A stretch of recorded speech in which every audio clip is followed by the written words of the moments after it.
Okay. Good morning, good afternoon, everyone. This is the Benin Empire Advancement League. Today with me, our Honorable Vice President, Mr. Ju Maui Osamo Jamin Orukbe, and also joining us, I'm saying it right now, Mr. Joe Wise, also one of the honorable and executive leaders of this great organization. I hope we can be able to fix the network problem we are having right now. On the Good afternoon, sir. Can you hear me? Can any one of you hear me? So let's see if any one of them can hear my voice. So I have to reposition myself because we are going to be sharing the screen. Yeah, today we were trying to be talking about the situation in our state today.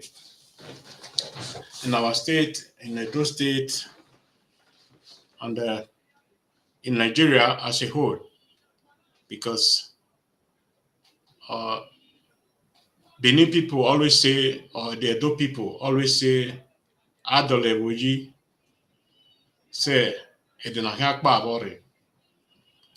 I'm talking about this issue because of what is going on in Edo State today between our able governor, I don't know if I have to say able, and and our great holy land and the traditional uh, ruler of our empire. The issue is very, very upsetting, to say the fact. Uh, I'm sorry for the network interruption that is really going on. And let's see if we can be able to manage the whole issue. Um, the situation required urgent attention from the Edo people, from the palace, and from all well-meaning Edo people, not just organization in Nigeria, nor the organization in Europe. People have been trying to form some certain uh, frontline or organization to confront this issue. Uh, we, the Great Benin, the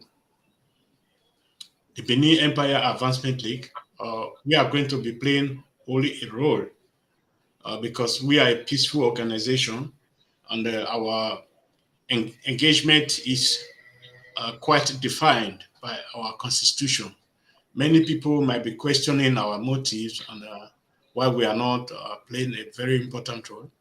We are doing that in our own form, and we are doing that the peace among the Beninese or those who are for and those who are against that remains intact because when Nedogama, Neguagama, Emahiayi, but my Ekine, that way Ekine, Utogiraji. Before we go to where we are going to, I'm still trying to see if my co moderators they are valuable now. Can you hear me, sir? Yeah, good morning, sir. Okay. Good morning, sir. You are welcome back. If you are only waiting for the network is pretty bad. Yes, I can see that. And our executive member also, Mr. Joe Wise, I believe is strongly with his network because I can see him here, but I cannot see his video or picture as we may define it. So today we were trying to talk about the marginalization of the South in Nigeria and why we will remain marginalized. this is supposed to be the topic of our honorable executive leader, one of our executive leader, Mr. Joe Wise, but I don't know what is wrong with his network. It's like we are being confronted with several network failure today. But notwithstanding, we are going to do the live show and on the live broadcast the way we can do it. So the South, as we all know, in Nigeria, is the food basket or the financial basket of the nation. But we are not, in the sense, profiting for all these natural resources, the well-educated people from the South, we cannot see them in the federal level in good positions. Or the wealth of Nigeria that is always taken from the South, that is used in other parts of Nigeria, like the eastern part of Nigeria and the western part of Nigeria and the northern part of Nigeria. We cannot receive the same amount they're having. They have more delegates than the South, who is responsible for the financial of this nation, financing this nation. And we are trying to look into the whole situation while we remain marginalized as we are today. So, sir, Honorable Vice President, I want to ask you a question. What do you think, and how do you think we can be able to go out of this marginalization that is being imposed on us? I can say imposed on us by our people themselves, who are refusing to support each other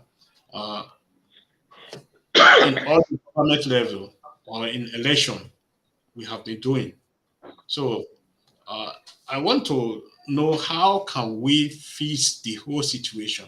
How can we bring up cooperation between South, the governors and others? So can you give us a little, can you enlighten us a little bit, sir, about the whole situation? All right. First of all, good morning to our viewers out there, wherever you are around the world.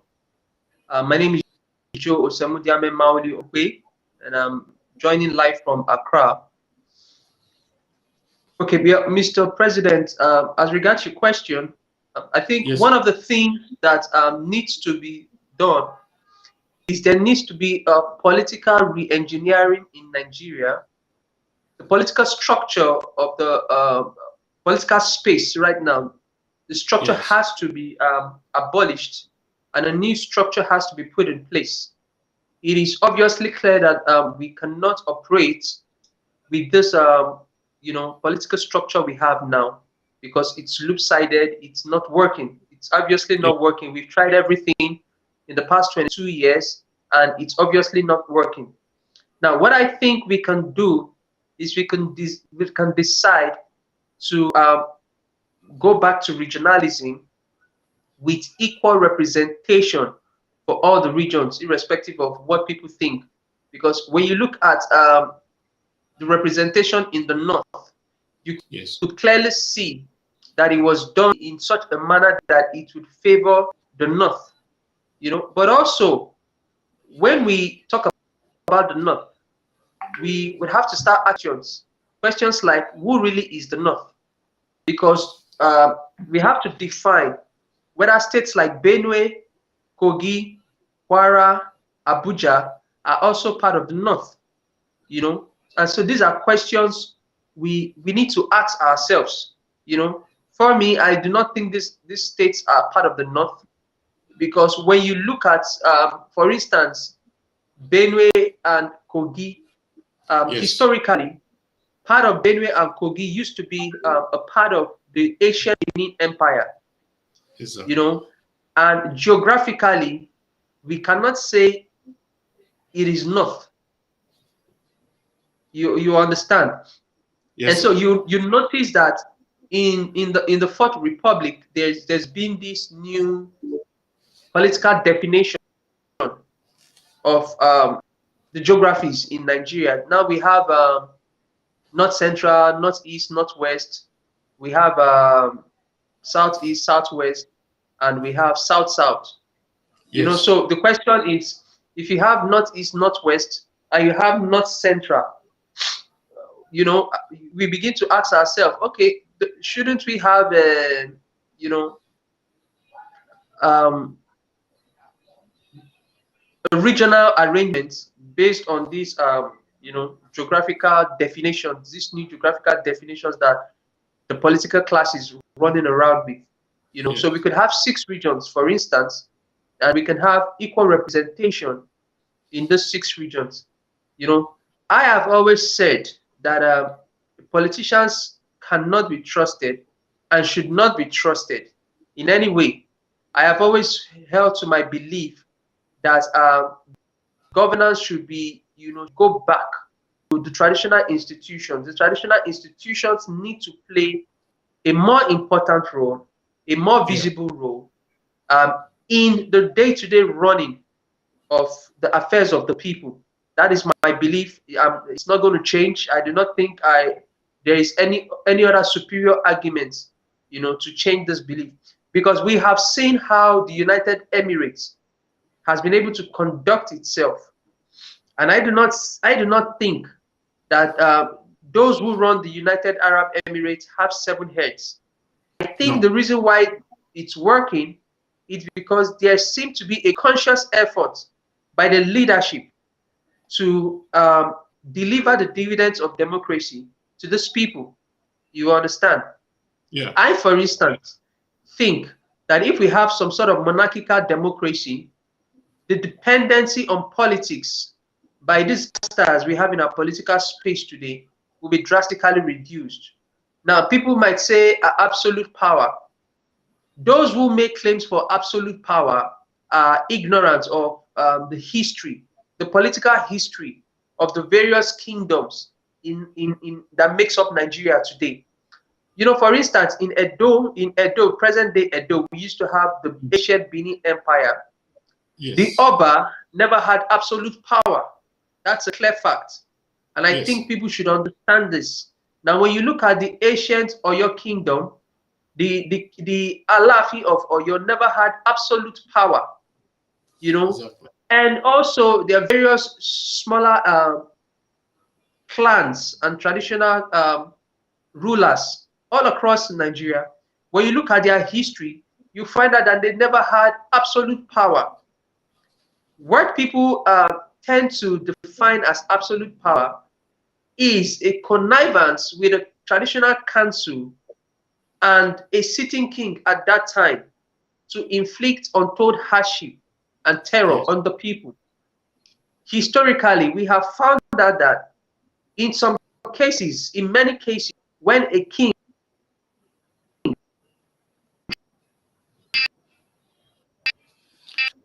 Yeah. The issue of network is something that we cannot really help as of the moment. Uh, yes, as he was saying, absolute power was not given to any king in the Benin Empire. That is why we have the Uzamas and all other chiefs that help the Obas to to govern uh, the Benin Empire before. And we were having the Inogie, we were situated in different regions, governing those regions.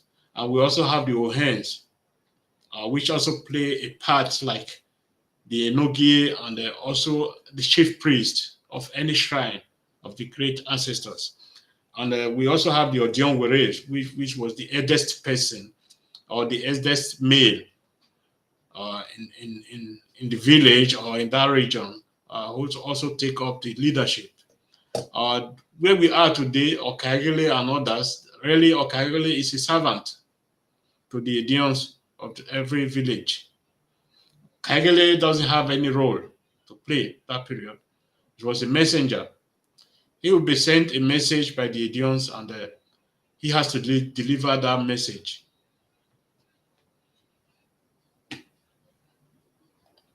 So sorry for that. Sorry for the interruption. So this in the South where we have today the restructuring we are supposed to be doing. Like you said, part of Kogi State, we have some Benins, our Benin brothers and sisters there, and some part of the Kwara State, we also have them there.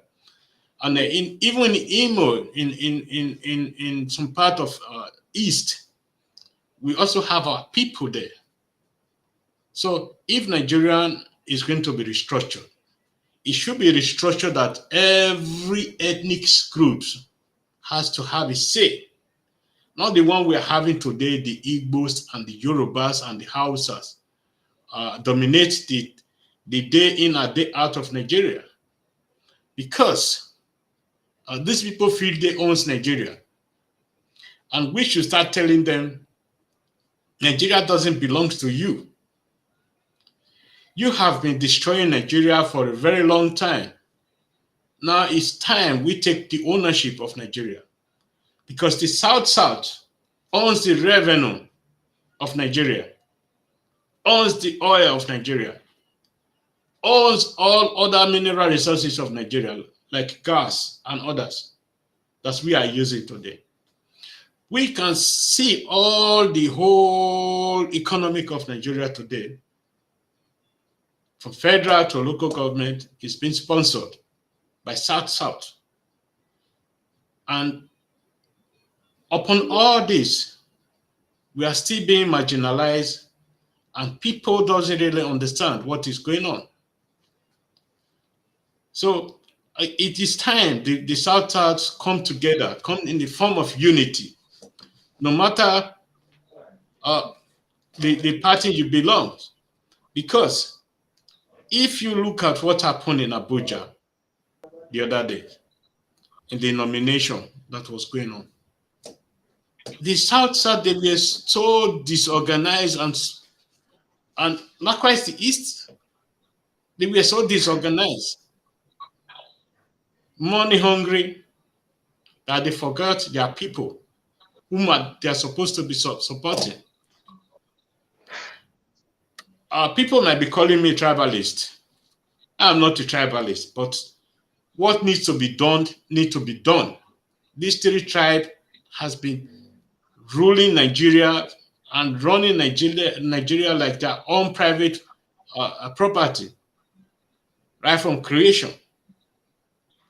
And this is why we are in this mess we are today. The Igbos, the Yorubas, and the Hausas brought us this mess we are today. Not the Benis, not the TVs, and not the other ethnic groups, other smaller ethnic groups in Nigeria. We have to start asking ourselves questions.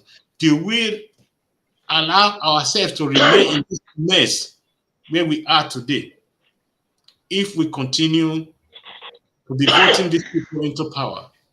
Okay, look at Tinubu. Tinubu couldn't even hold a flag. I'm not laughing at him because he's sick, but I'm saying this for people to understand where we are driving to. Where we are driving to. We were having a situation where Buhari was over 2 months not in Nigeria, where Nigeria was not even having a government. He was taking a treatment in London or whatsoever. And now we are also driving to that direction, where Tinubu will be going to London 3 months, 4 months to take treatment of what I believe he has Parkinson. And people don't understand that, because what Parkinson means, when you look at people when they are shaking, when they cannot hold something, they can't control themselves. That's a symptom of Parkinson. And we can see this in Tinubu. If we vote Tinubu into power today, then we are going to be having a situation where Nigeria will not be having a government. where everyone who is in the government will be feeding their pockets and do whatever they want. When you go to the issue of Atiku, I can remember what Obasanjo just said about Atiku.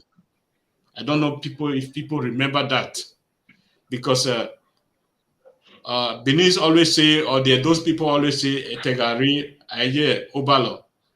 That means if the sore or the wound in your body, if it's recovered, sometimes it doesn't remember the pain you endure or you have to endure.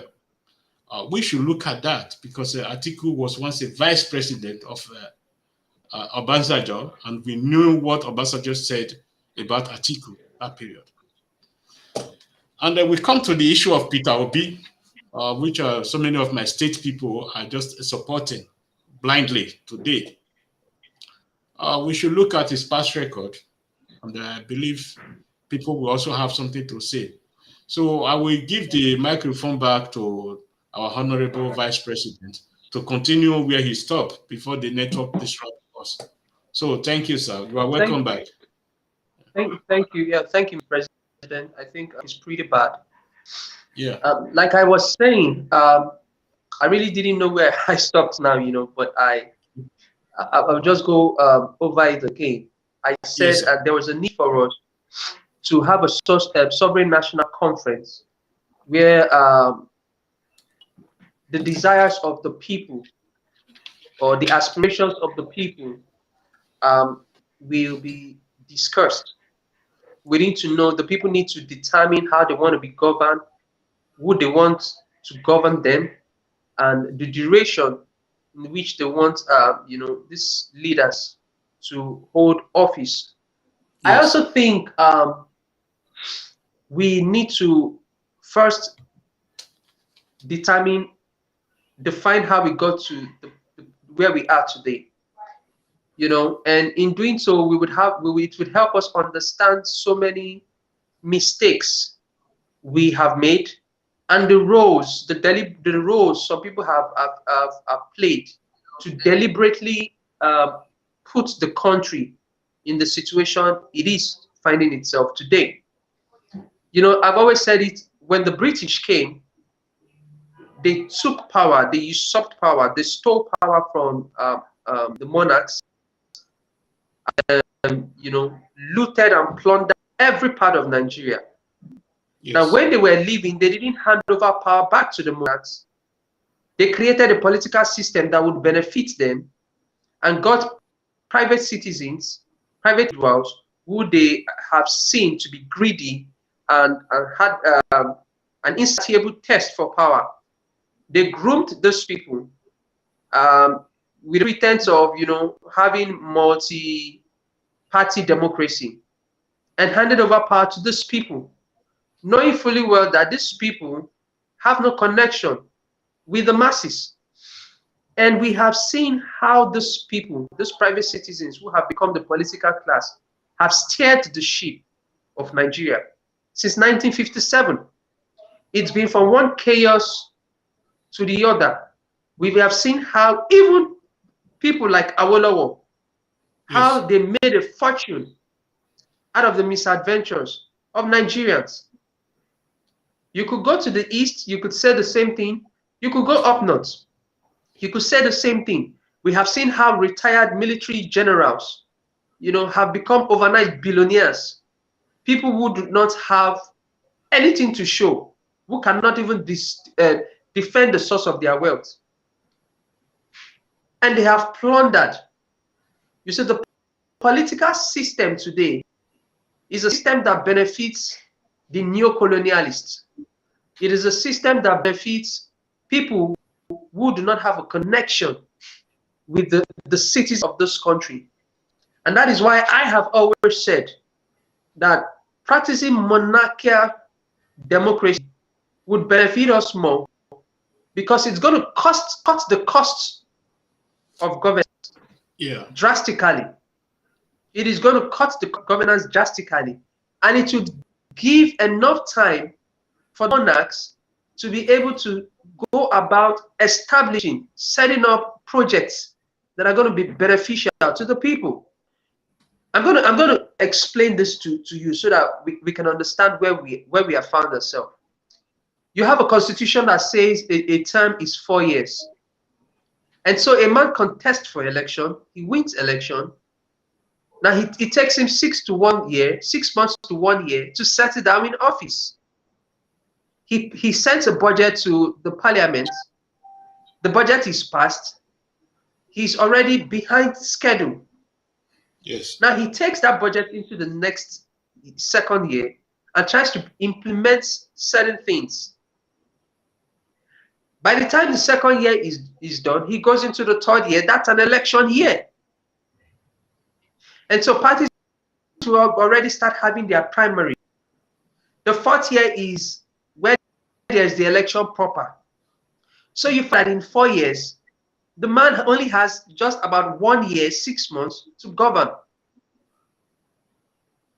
And that is what it is. When he eventually seeks re-election and wins the second term, he needs to now recalibrate his government. And so he has the first year in his second term and year in his second term.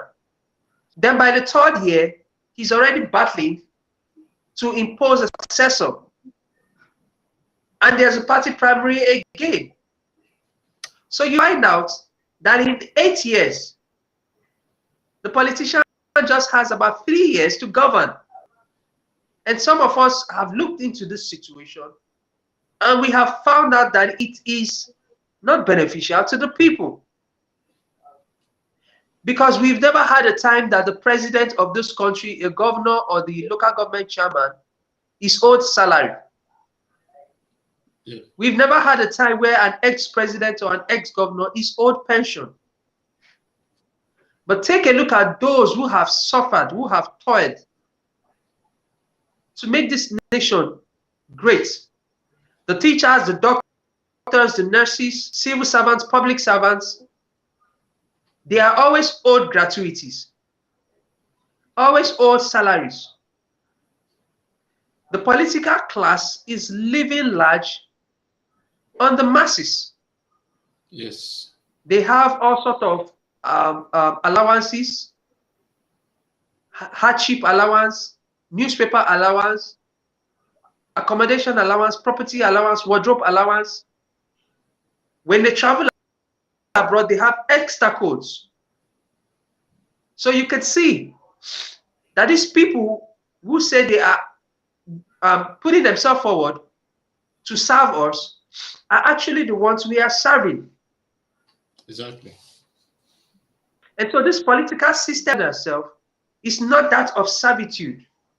It's a slave-master political arrangement where the politician is the slave master and we, the citizens, are the slaves. And clearly that's what it is. And so this system cannot work. And I have said that Nigeria is not going to work as long as this system exists. Because the politician has no connection to the people. Exactly. They just see the people as a willing tool. That is what it is. And so what we see in southern Nigeria is a reflection of the system. The system was created to function that way. And that is why you see people go to the bank, acquire loan, sell their properties so that they can bribe dates, so that they can be party flag bearers. When there's a national election or a statewide election, you have the same people, just like we've seen in Ekiti State, engage in vote buying. Now, when these people get into power, they are not going to feel any remorse, any empathy on the masses. The first thing they think of is how they are going to recoup the money they have spent. And that is what we see today. And that is why you see the politicians are willing to punish their people. And I have always said it. The APC and the PDP would rather merge as a political party than for them to allow power to be handed over to nationalists, to patriots, to people who can change the system. Because the APC and the PDP is made up of criminals. Yes. The earlier we realize it, the better for us. The APC and the PDP, as we see today, 80 to 85% of the major players in those parties are thieves. Yes. From the governors to the presidents to the ex-presidents, State House of Assembly members, Federal House of Legislative members, to the and local government chairman. These people are thieves. You don't even need to believe what I'm saying. Just look around you. 22 years of civil rule. Our roads are still not motorable, yet there are budgets for them. We have sold power to private entities, yet we do not have power. Our ports are not working. The railway is not working. The educational sector is comatose. Our health system is cash and carry. Yet we have budgets for the past 22 years. For all those things, it clearly shows to you that the people who have held this country to ransom in the last 22 years. They have stolen, they have looted, they have plundered our commonwealth. That is what it is. And I am baffled that we still have youths in the country today who are sitting down in the discomfort of their homes and championing the cause of these political parties. I am surprised. Youth who are at home because ISEE is on strike are still advocating for these political parties.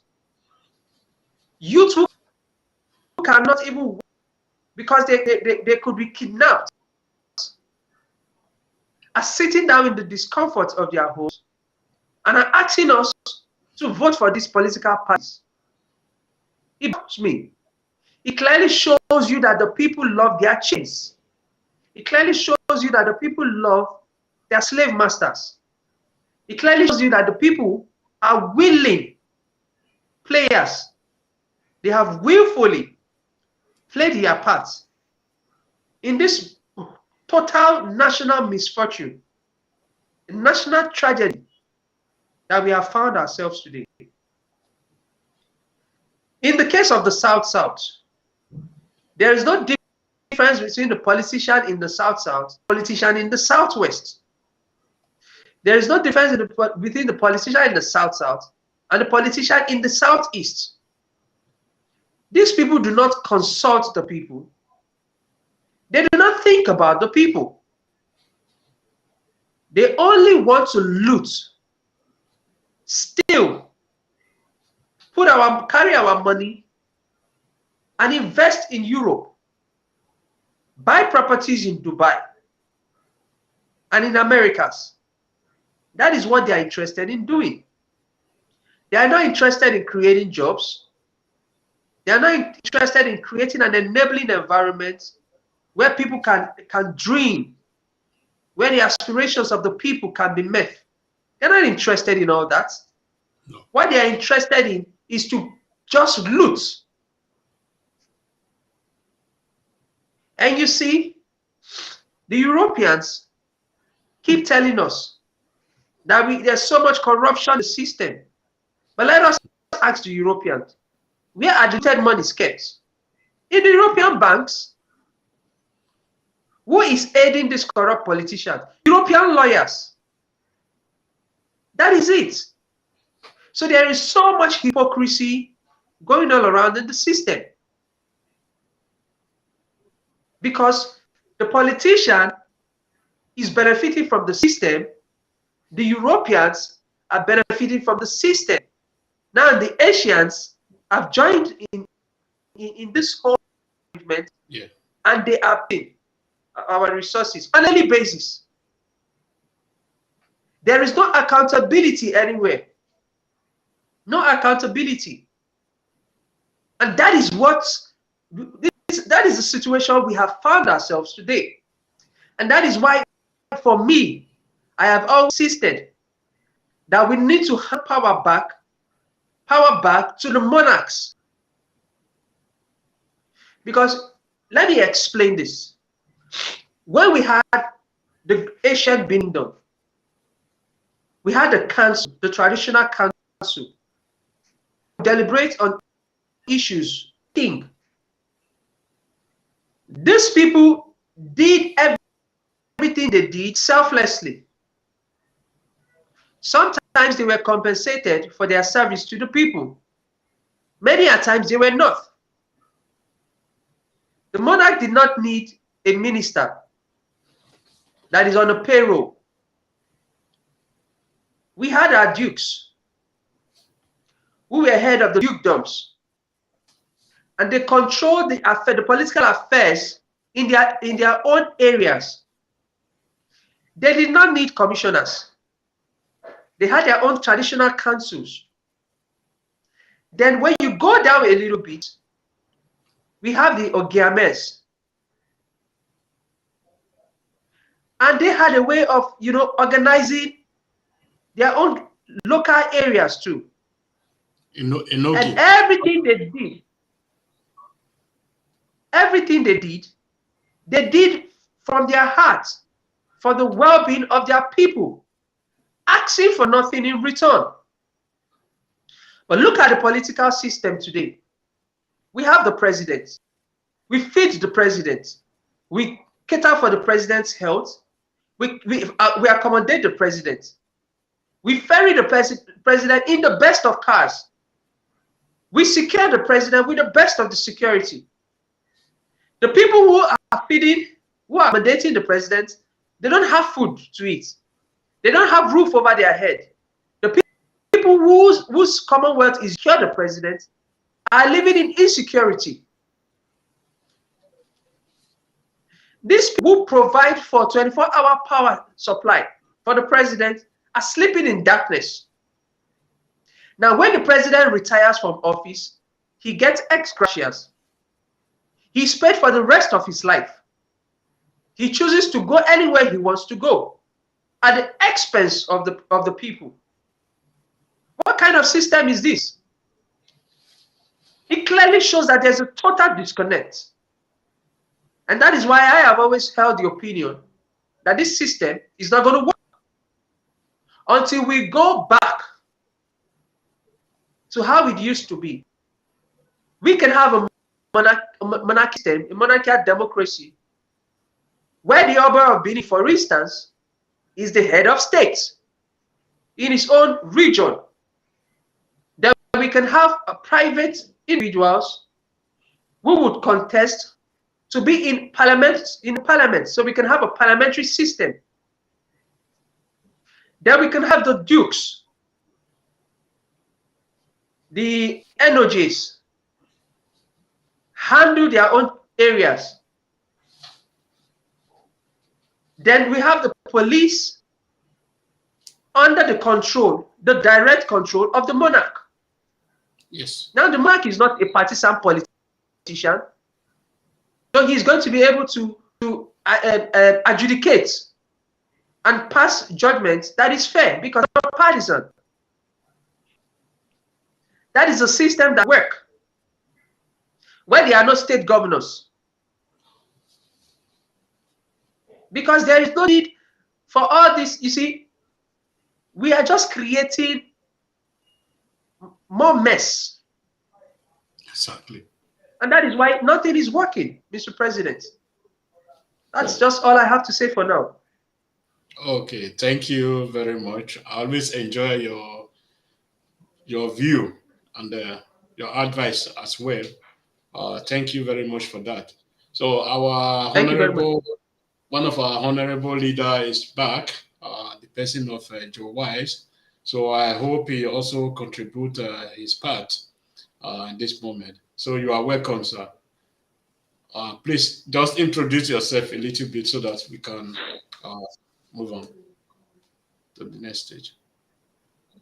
Oh, we are having a. Okay, sir. Just a moment. But doesn't have tone. It's like you have to unmute your microphone.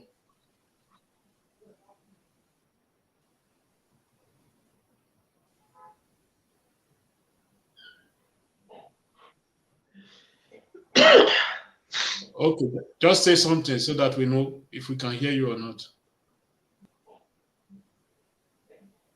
No, we can't hear you. Okay. As our secretary keep working on this microphone, let me just add a little why Nigeria is what Nigeria is in this situation today, where Nigeria is. In the olden days, before the British came to the land of the Benin Empire, or the so-called Nigeria yet, where we are now, there was only one known king, a known government in this region, you know, and this was the Benin Empire, the king of Benin. Okay, no, sorry for the interruption. So there was only one known king, and this king was the king of the Benin Empire. And the people who call themselves Yoruba today, there was no king. In that fact, there was no kingdom. They were province. Likewise, the Igbo, there was no king, and there was no pattern of government. So this is why where we are suffering today, because these people, they doesn't have knowledge of ruling, of administrative. They don't have any feeling for their people. Before then, Benin has been able to produce so many leaders, great kings. We have also autonomous governments in everywhere who only pay homage to the Benin Empire, who rules themselves. But when we look at the situation, the British knew exactly what they were doing when they were leaving Nigeria, why they were handovering power to these people, because they knew exactly they can be able to manipulate these people anytime they want to manipulate them. And this is what is going. That is why Nigeria was a company.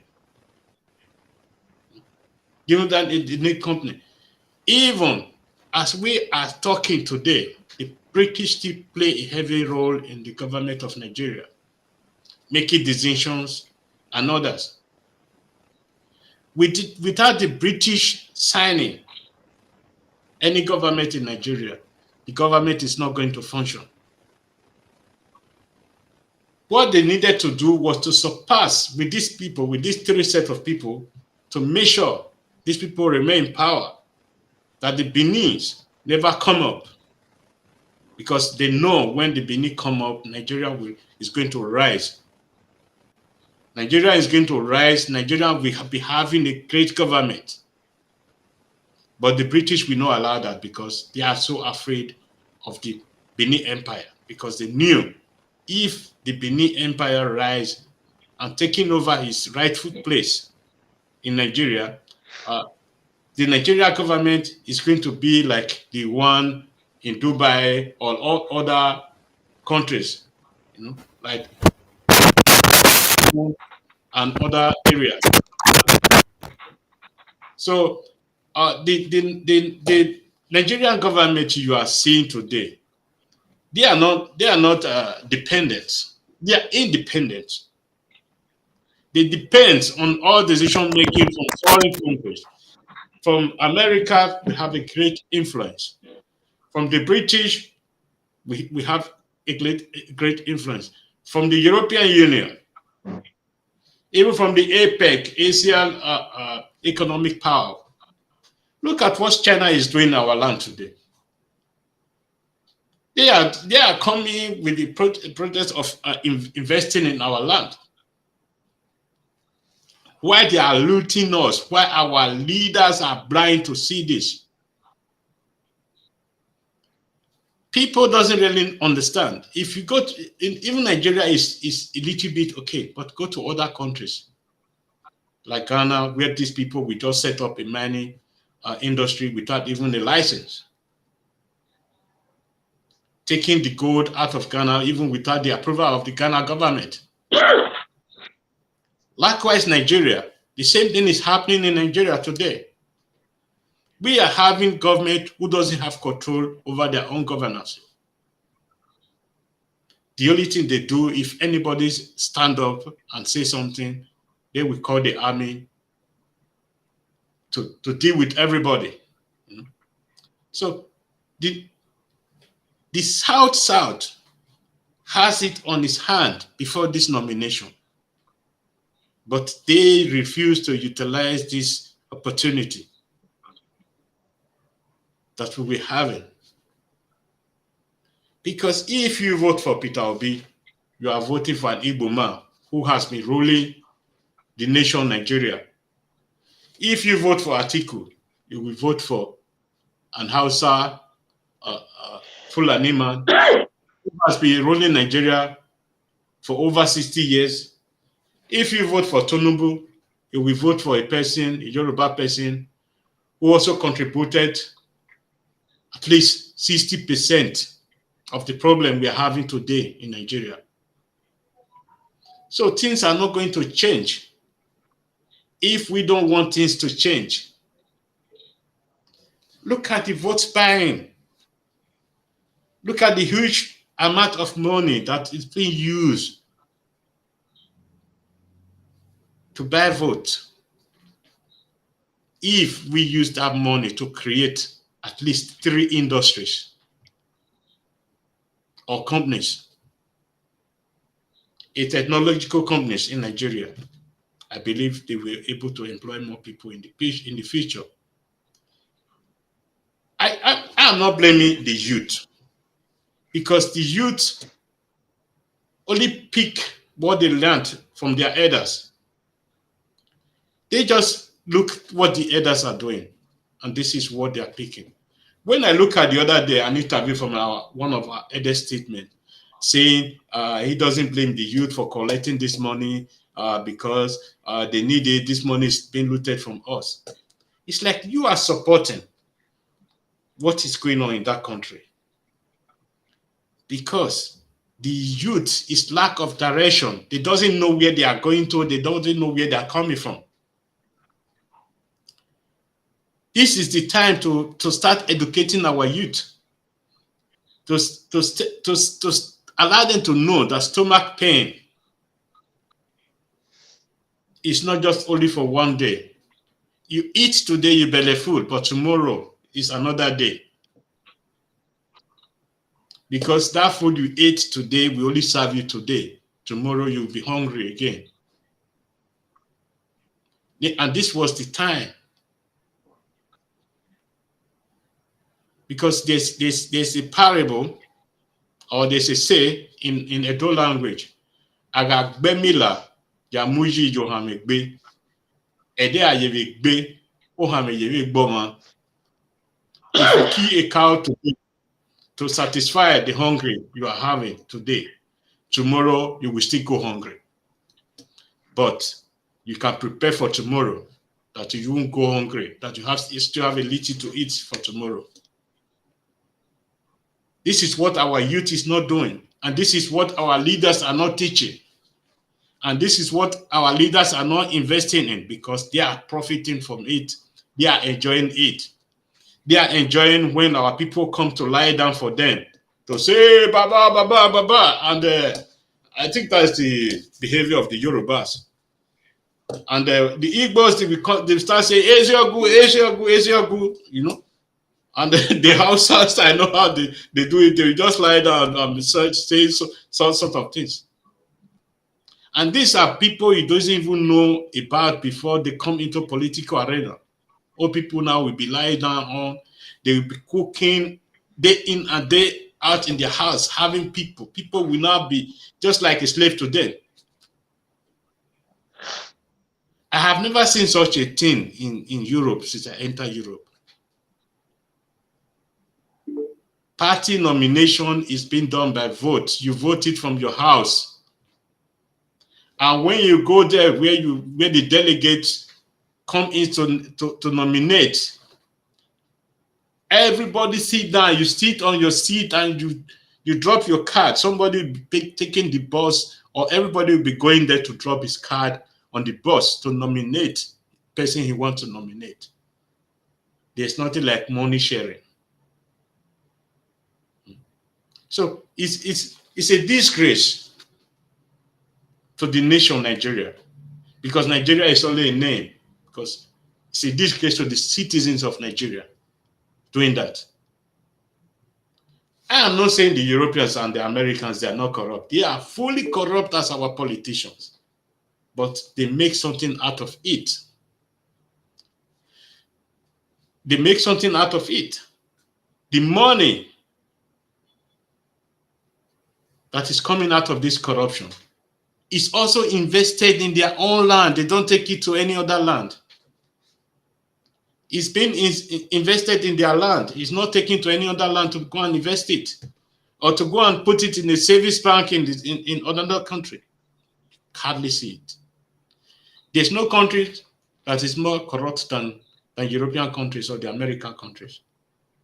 But our own is in a different level, because we don't keep what we have in our country. We take what we have, we take it to another people to help them develop. So it is time we start fighting for ourselves, because these people, they are not coming to build our country. We are going to build our country ourselves. And if we are dividing the country today, the country called Nigeria, I believe everybody should take what they brought in. The Benin Empire will take what he brought into Nigeria, and the Northerners, they will take their own part.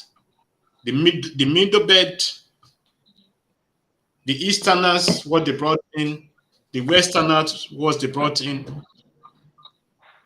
You don't expect now to do land grabbing from other people to enrich yourself. And when we talk about dividing this country, I don't think that is the rightful way to say the fact, because it is these people who are still in power. They will remain in power in those countries. They are still going to be managing the affairs of that country day in and day out. Because I believe every black citizen or every black man in this world, we are families. We are brothers and sisters. We need to care for each other. That is why I'm saying this, that it will not be in the best interest of black people, because black people, they are very, very proud of Nigeria, that country, Nigeria.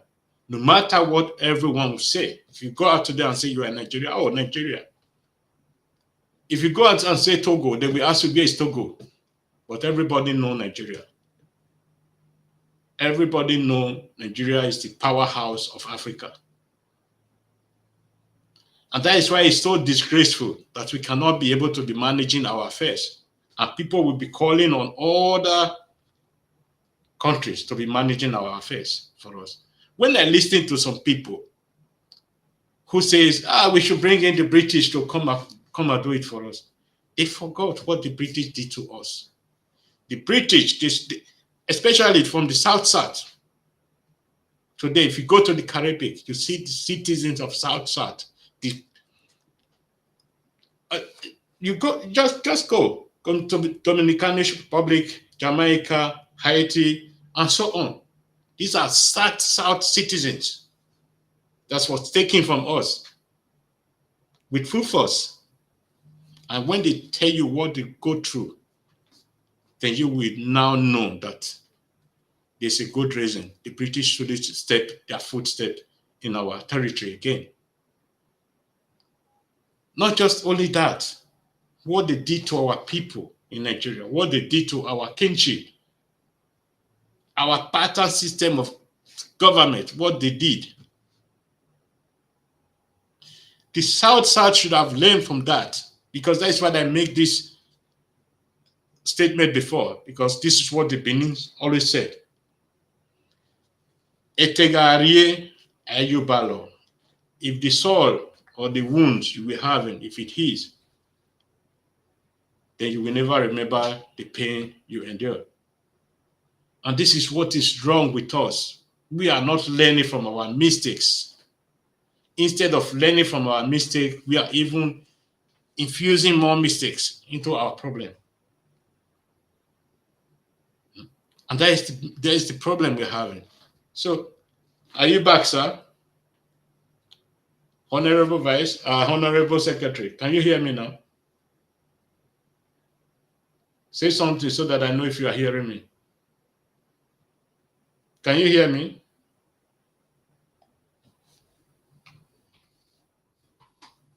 Okay, let me send him a message, because I wanted him to contribute his part.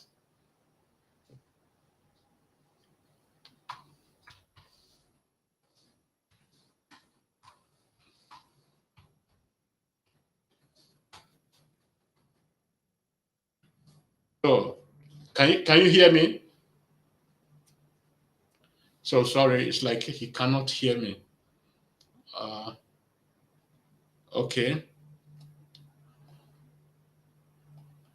So he can't hear me. The technical problem also remains because our vice president already left, and because of the network problem. I believe we have to do some research while we're having this issue time after time, and let's see what we can do about it. So the system of which I was talking about, this problem is not just Nigeria, but especially our West African brothers and sisters. We have this problem. If you go to the East Africa, they just have another mentality. They have the mentality of freedom. They have the mentality of self-determination, not to be governed by any foreign power. If you go to West Africa, you always hear people say the British should come and repair it. The British should come and repair it. Who is going there to repair British for them? They are doing it themselves. They are not waiting for Obi. They are not waiting for Tinubu. They are not waiting for Atiku to do it for them. They are doing it themselves. And they are very, very successful in doing it. They learn from their mistake. They know how to vote out their leaders, their bad leaders. But we continue to vote our bad leaders in. That is the problem. The Nigeria youth need a direction. They need a sense of direction. Because you cannot just take power without knowing what to do with the power.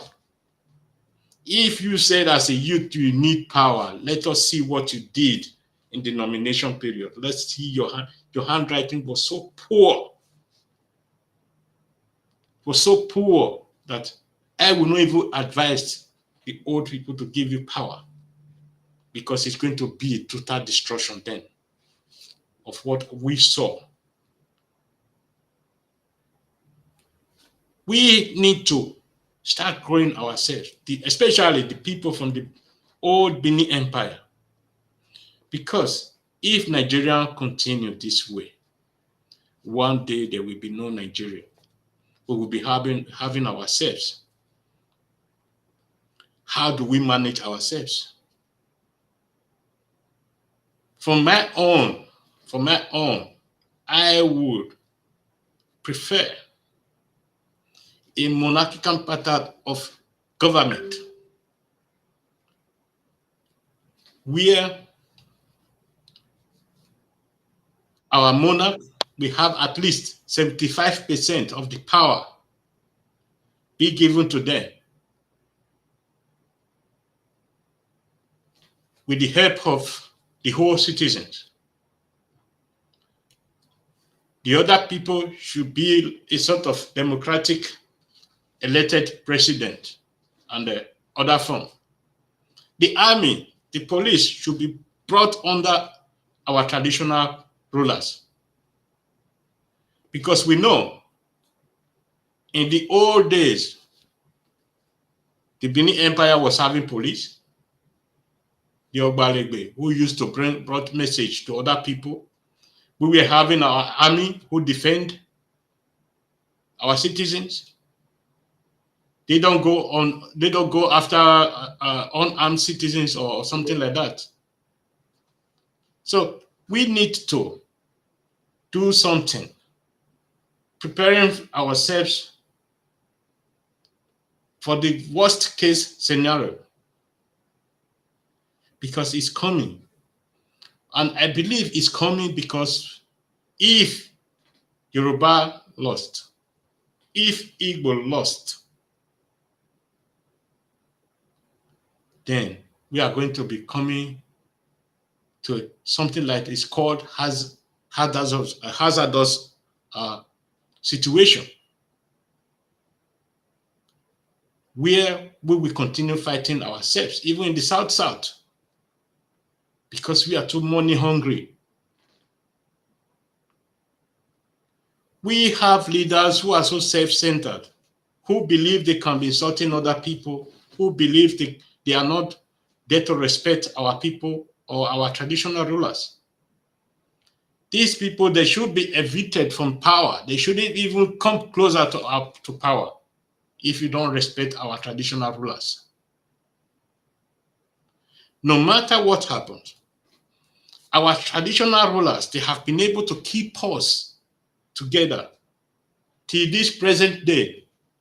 It wasn't the work of a governor, nor a work of the government of Nigeria. The work of the government of Nigeria was to divide us in a way that we wouldn't even recognize ourselves, that will not even be represented. So I am saying this because of what we are seeing today. Sorry, I have to type something because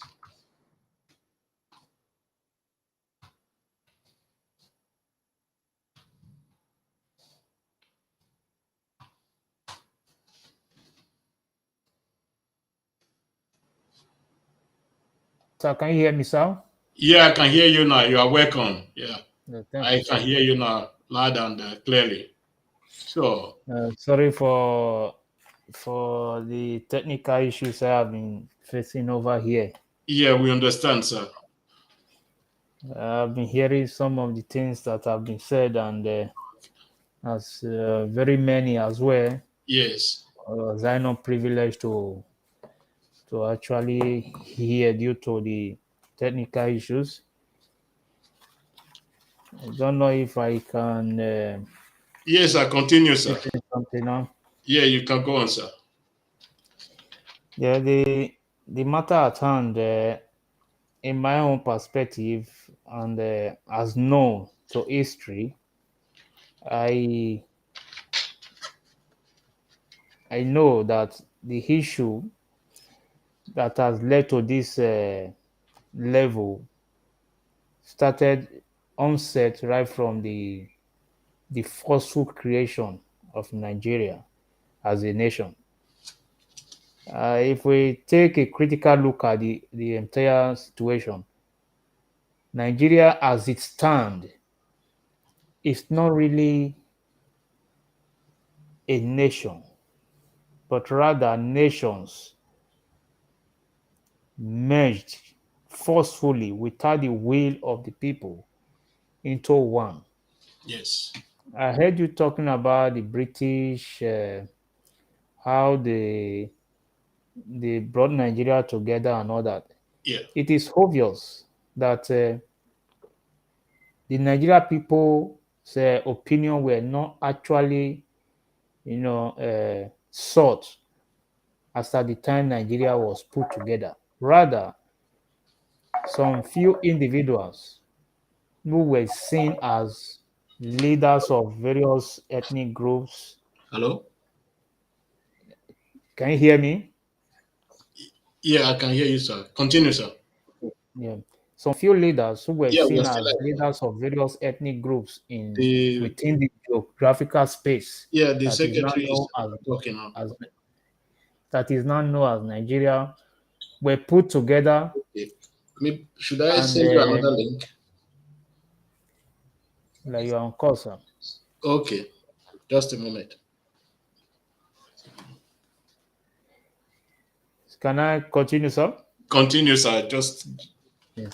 So I was saying that some leaders of various ethnic groups who were seen as voice were used in bringing about this country called Nigeria. Before this time, it is known to everyone that Benin, as an empire, had vast land that was being ruled over by the Oba, with powers delegated to various dukedoms and other several kings as well,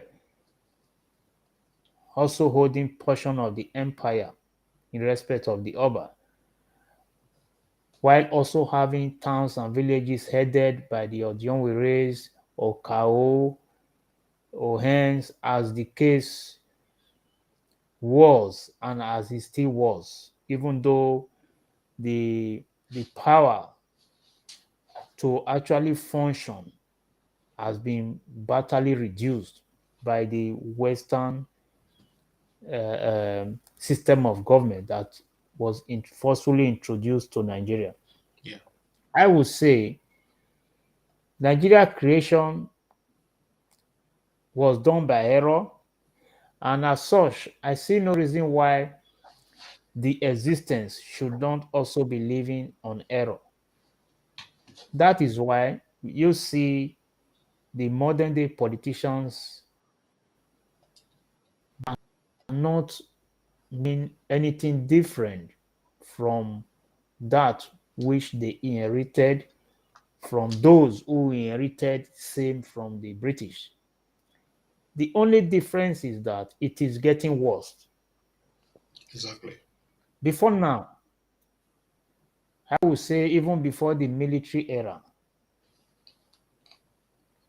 the political class in Nigeria were not actually interested in uniting the entire ethnic groups within the geographical space called Nigeria today. Rather, each of them were busy see how best they can make their various ethnic groups the most superior and mighty one in the society.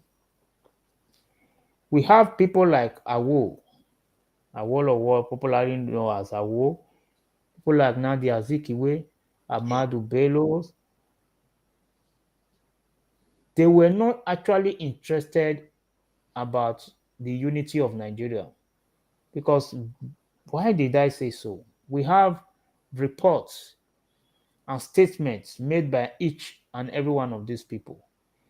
Zeke, as a person, was only after the Igbo's interest. yes, Awolowo was after the Yoruba's interest. Ahmadu Bello was after the Hausa Fulani's interest. And as such, that has been redocumented and rearranged into the Nigeria constitution that we have today. I, as a person, I do not see that 1999 constitution as a constitution. It was actually a military declaration 24 that was transferred and presented to us by the Abdulsalami Abubakar military government, which the Obasanjo government of 1999 inherited, put together by 25 people, with the first word in the constitution indicating a proper lie. This it states, "We the people of Nigeria." Now, in a real sense, if a nation is to have a constitution, a constitution is not something that few individuals put together without the consultation of the people Sorry. who have voted to lead. Can you hear me, sir? Yeah, I can hear you. Continue, sir. The constitution is not something that few individuals will just put together. Yes, the National Assembly have the right to enact the law, which is the parliament. They have the right to enact the law. Do they have the right to enact laws without the people's opinion? The answer is no. For a constitution to be enraged and sustained in a true society, you have to take a yes or no affirmation question to the people and seek for their opinion.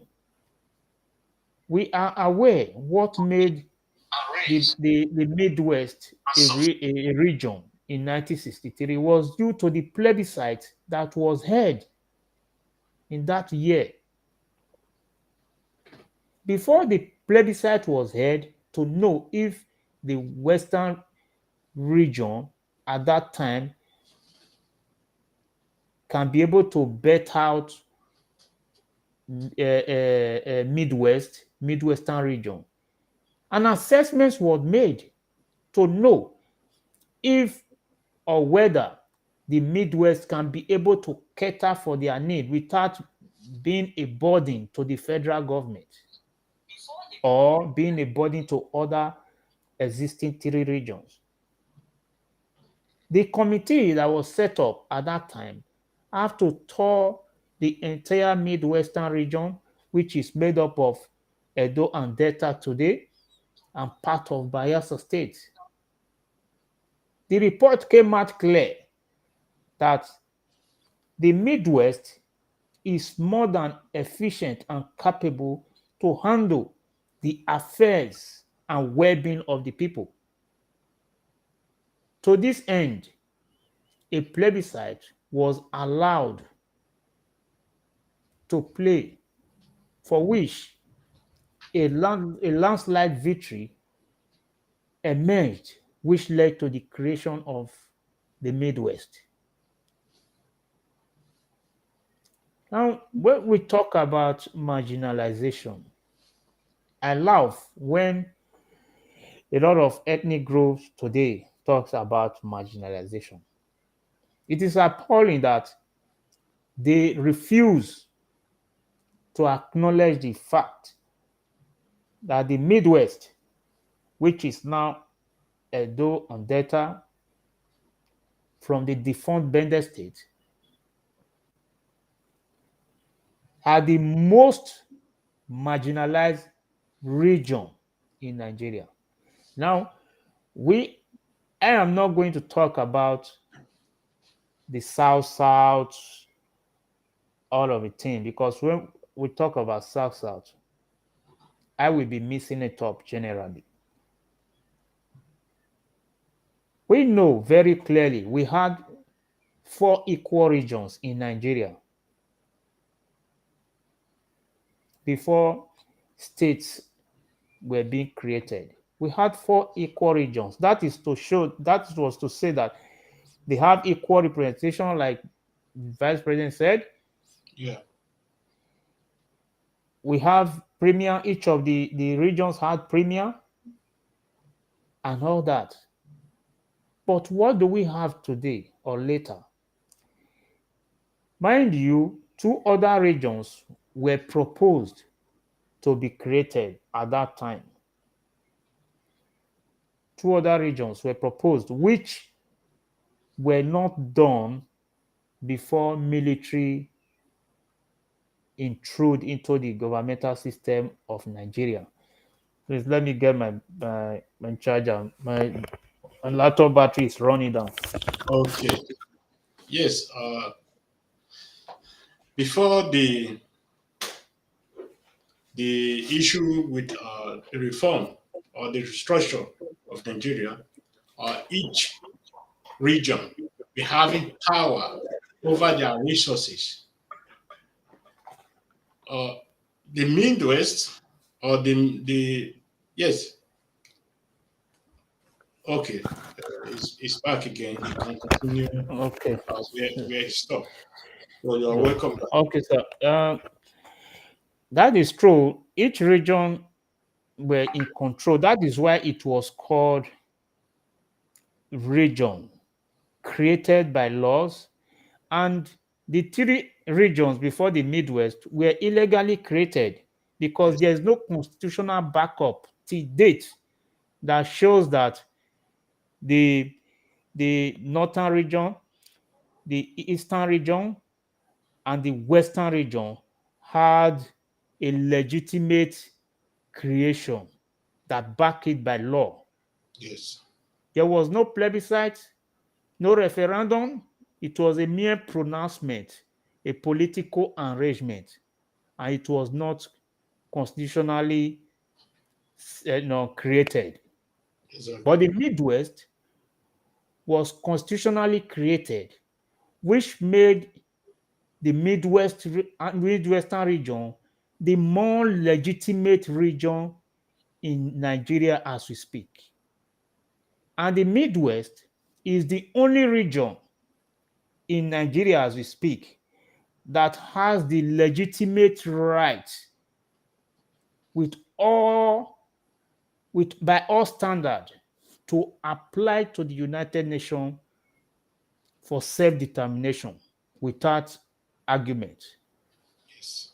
And if the Midwest, which is Edo and Delta today, and part of Bayelsa, should do that, the Nigerian government will have no choice than to come to dialogue table. They have no choice. If we should apply to the United Nations for that, Nigerian government have no choice because the facts are clear. Yes. It is not a jamboree agitation.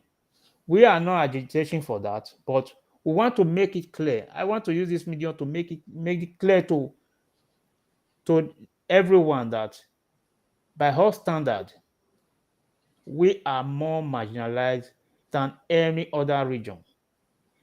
For example, I am going to give analysis and prove why and how the Midwest, which is the present Edo and Delta, are the most marginalized people. When people talk about development here and there, we must agree to the fact that when the regional system of government was in place, which Yakubu Gowon started creating states. When he created states, the Midwestern region remained as one. No state was created. They only changed it from Midwest to Bende. It was the same. They changed it from a region to a state. Midwestern region suddenly became Bende state at that time. Meanwhile, states were created out of Eastern region and out of Midwest, out of Western region as well. As at the time, as I speak, the Eastern region of old today have 9 states in Nigeria. The Eastern region, we talk about 4 equal regions. Now Yes. the Eastern region have 9 states as we speak today.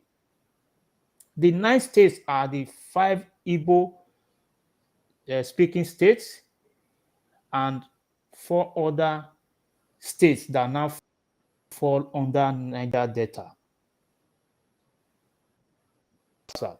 That is why I said earlier that I'm not going to miss it up, because when we talk, it's a different thing from talking about the region. Yes. I know under Abacha's government, military government, that was when the so-called political, geopolitical zone of today was created. The 6 geopolitical zones were created by Abacha government.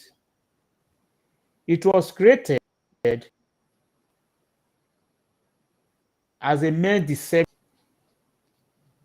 of trying to make the people feel the country to be built and united and all that.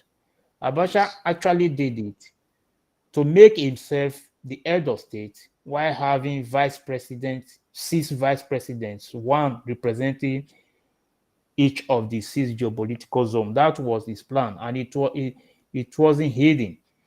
He had wanted to become a president while having 6 different vice presidents, each of them coming from each of the geopolitical zones. That is how he created the Northeast, Northwest, North Central, Southeast, South, and Southwest.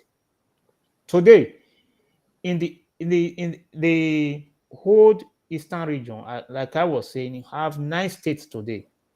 Yeah. Old Western region have 6 states today. Old Midwestern region have just 2 states today, which is Edo and Delta. 2 states. That is to say, in a region that used to have 1 premier, now have 9 governors. In a region that used to have 1 premier, now have 6 governors. In a region that used to have 1 premier, the Midwest, now have just 2 governors. So where is the equality in terms of regional status that was built and organized before 1966? We can see clearly that the Midwest is marginalized in terms of the numbers of governors we have today, because we have just 2 against others. Now, by creation of states,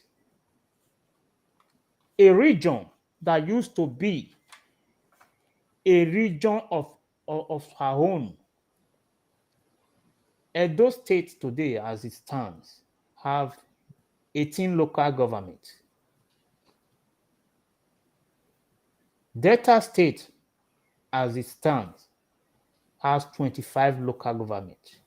If you equate Edo and Delta numbers of local governments together, that is to say, the Midwest today is having just 43 local governments. I don't know if you are getting me, sir.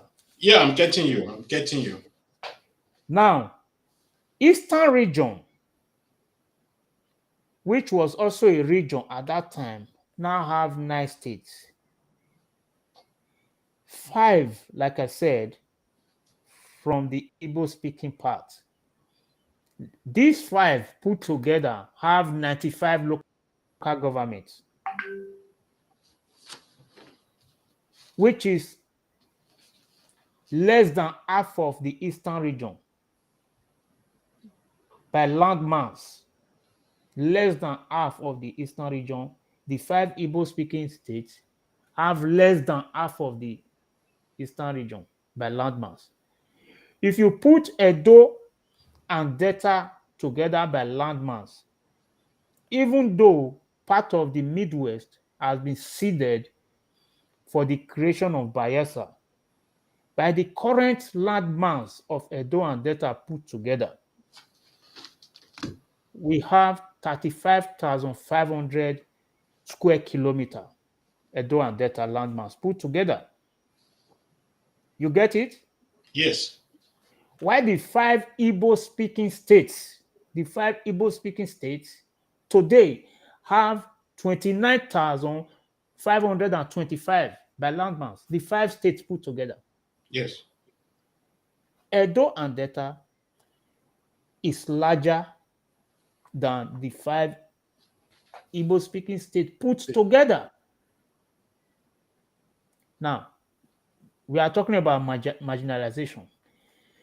These 5 Igbo-speaking states have 95 local governments, while Edo and Delta have 43.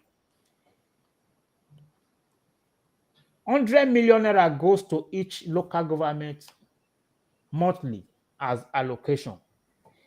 That is to say, these 5 Igbo-speaking local governments are getting 9.5 billion naira monthly, while Edo and Delta is getting 4.3 billion to local governments. The other 4 local governments are made up of the old Eastern region, which now fall under South-South, which are Akwa Ibom, Cross River, Bayelsa, and River States. These 4 states put together have 64 local governments. That is to say, they get 6.4 billion naira monthly to local government. By the time you add this 6.4 billion naira to the 9.5 billion, put it together, you see that the whole Eastern region have more, far more than what the Midwest are getting today. And because they have more states than us, they have more governors, they have more senators. Each state, by the 1999 Constitution of Nigeria, even though it remains illegal, enable every state to produce 3 senators each. Because the Midwest of old, which is now Edo and Delta, we now have just 6 senators. How can 6 senators serve as a majority in the midst of multitude out of 109 at the National Assembly? We have just 6 senators. The 5 Igbo-speaking states have 15 senators, while 12 comes from the other South-South states. If you have these 12 to the 15 of the Igbo-speaking part, you have 27 senators. Comes from the Eastern region, whole Eastern region, 27 senators. While the old Midwest have 6. Also, you have House of Representatives. We have 360 House of Representative members in Nigeria. I am going to give the landmarks of these states. You will see who is being marginalized. Those states, like I said, have 17,802 square kilometers. 17,802. While Delta State have 17,698. Like I said, if you put these 2 together, you have 35,500 square kilometers. Now, let me give you from the eastern region,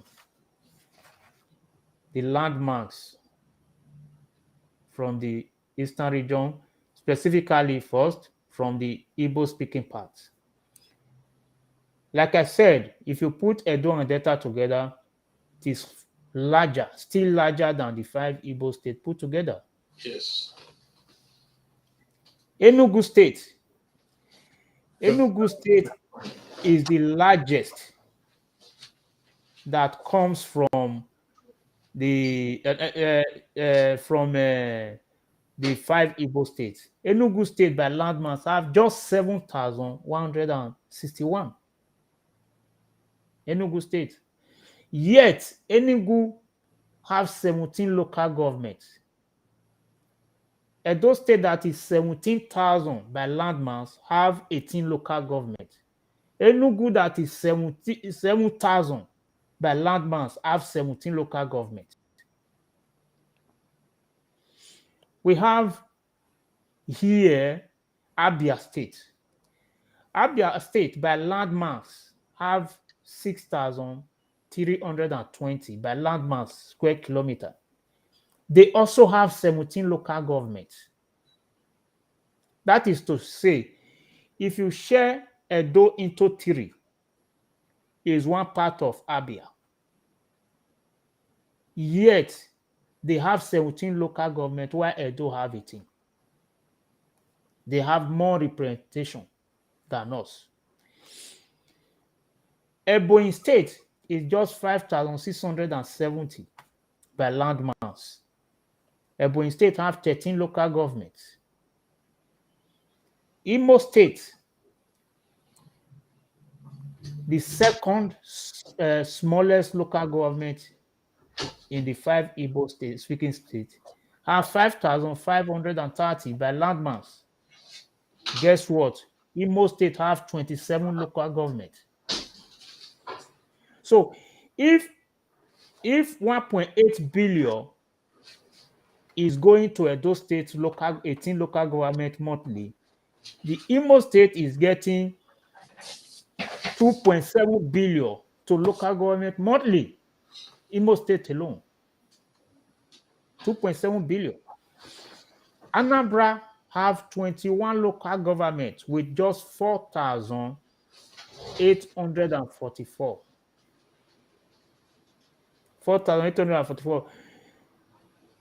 On record, Anambra is the second most smallest state in Nigeria. The only state Anambra is bigger than is Lagos State. Lagos is the smallest. Yes. In Nigeria. Lagos have 27 local government not to law, even though Tinubu created additional 20 as a governor, which is not approved by federal government. Though it is running, the state are funding that. But not to law, that the Nigerian law is 27. At the national, you want to say something, sir? Oh, we can't hear him. Yeah, I can't hear him. Yeah. So, at the National Assembly, Federal House of Representatives, I also have detailed reports here. Each of the local government representatives, their names, the names of the House of Rep members, the names, the local governments they represent, their various constituencies, the states. I have the list here. It is very clear, obvious. Edo State only have 10 House of Rep members. Delta have 11, making 21 from the eastern region, from the whole Midwest. Just 21 representatives at the Federal House of Rep. Meanwhile, each of those states I just mentioned, some of them have more members, like Anambra, that is the smallest state. Anambra is the smallest state apart from Lagos in Nigeria. Let me say the second most smallest state with just 4,844 square kilometers against Edo State that is 17,000 plus. Anambra have 24 members, 24 House of Rep members. 24. Yeah. But yet, these are the people that will talk of marginalization. We saw the primary that was held. The primary that was held by the APC. Anambra have over 50 delegates. Imo have over 50 delegates. Likewise, other states from the east. Ebonyi have 39 delegates. Guess what? Out of all the Easterners that contested in that primary, with the numbers of delegates put together, the Eastern representative, or let me say the aspirants, which is the governor of Ebonyi State and one other man from Ebonyi as well, only scored 39 votes. The governor scored 38, while the other man, I can't remember his name, scored just 1 vote. That is to say, and Rochas from Imo scored 0. Yes. That is to say, out of the 50 delegates from Imo where he governed before now, none voted for him. And none also voted for Ebonyi governor, who is an Igbo. None voted for other representative. At this time, you begin to wonder, because they cry of marginalization. Who is marginalizing who?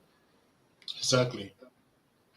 Are their people, their delegates, their politicians having the interest of the eastern part at heart? The question is clearly no.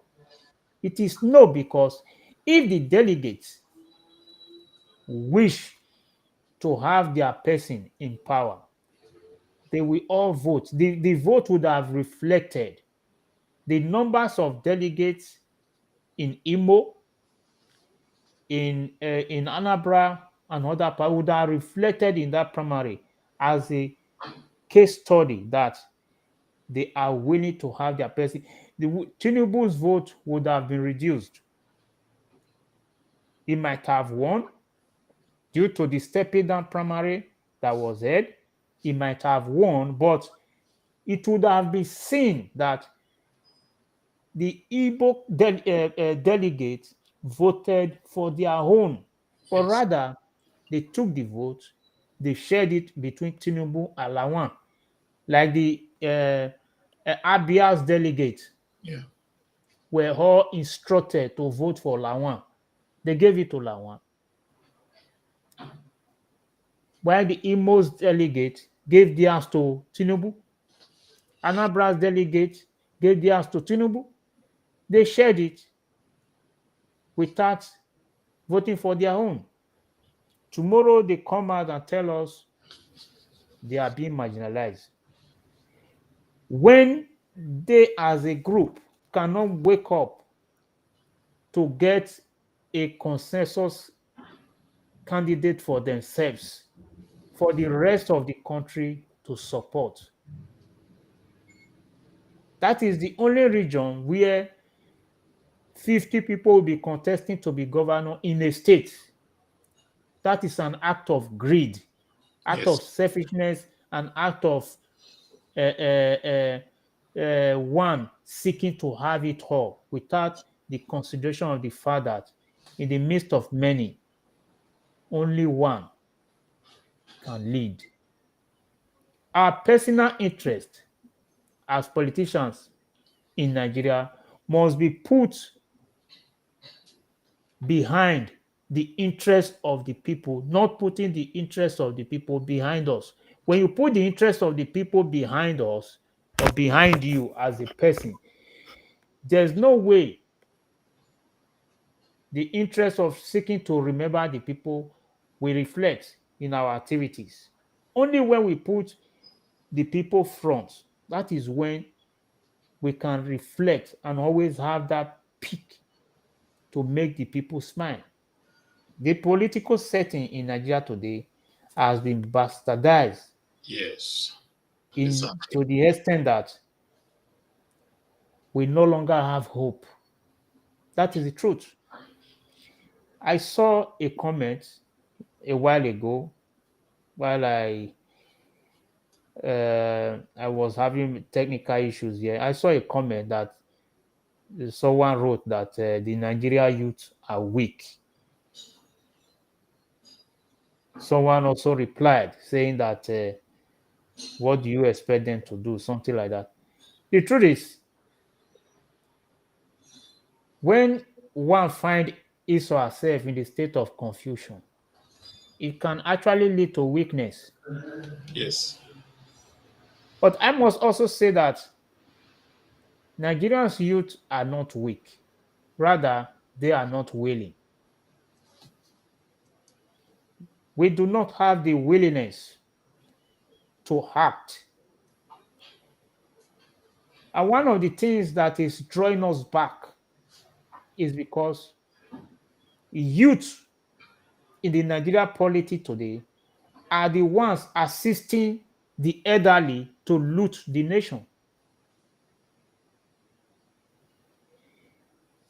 I can tell you, I played a grassroots politics before I left Nigeria. My kind of person, I don't engage in things that has to do with malpractices. My interest as a person is to see how things can be better. You see, I can categorically say that the youths that are waiting to get to power and use the opportunity to better themselves are far more than the elders that are hitting us dry today. Yes. That is the basic fact. Many people today who say the youth, they want youth to be president, they want youth to be governor, they want youth to take care of the entire system and structure. The fact remains that the elders that are destroying our politics today were youth when they started playing the politics. Exactly. They were youth. They started as youth, Yes. but because they have tasted power and they are benefiting so much from the system, they rather die than to see them live and have somebody else, whether youth or not, to just come and take that opportunity. And the youth of today, majority, I will say majority, I will not say all, but majority that are involved in politics, by all standards that they follow, which are abnormal, is to ensure that they surpass the corrupt elders when they, if opportune to be there. To surpass them in corruption, not for betterment. Yes. Because we have not found ourselves in a situation whereby the system has been under a structural plan of whoever comes in will take his or her benefit, leave. The next person comes, will take and leave. They don't care about the future. Nigeria is dying, to be Yes. frank. Nigeria is dying because the way things are going now, a time will come, people will start hitting themselves. Politics do not know religion. Politics do not know tribe. It does not know ethnicity. Yes. It does not even know brother. The way Amana politics is played in Nigeria is played to gallery, that we only become friends when there is time for campaign. Nigeria politics is a case of all for the greedy and nothing for the needy. We now have a system that produced more corrupt leaders than true leadership. Very soon, campaign will come. People will start sharing rice. People will start sharing maggi, salt. These are things that ordinarily, if the society is better, is good for the common man. If you share it during your campaign, nobody will take. But I can tell you that because the system has become so porous, corruption, poverty has now been sustained. Many people are just waiting for campaign to come now so that they can have the opportunity to grab rice. Many Yes. people are already planning now for that election day so that they can have the opportunity to get free 1,000 naira. That is the truth.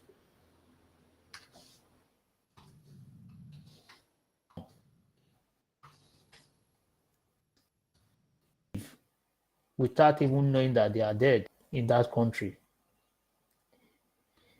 It is really, Yes. really, really tantamount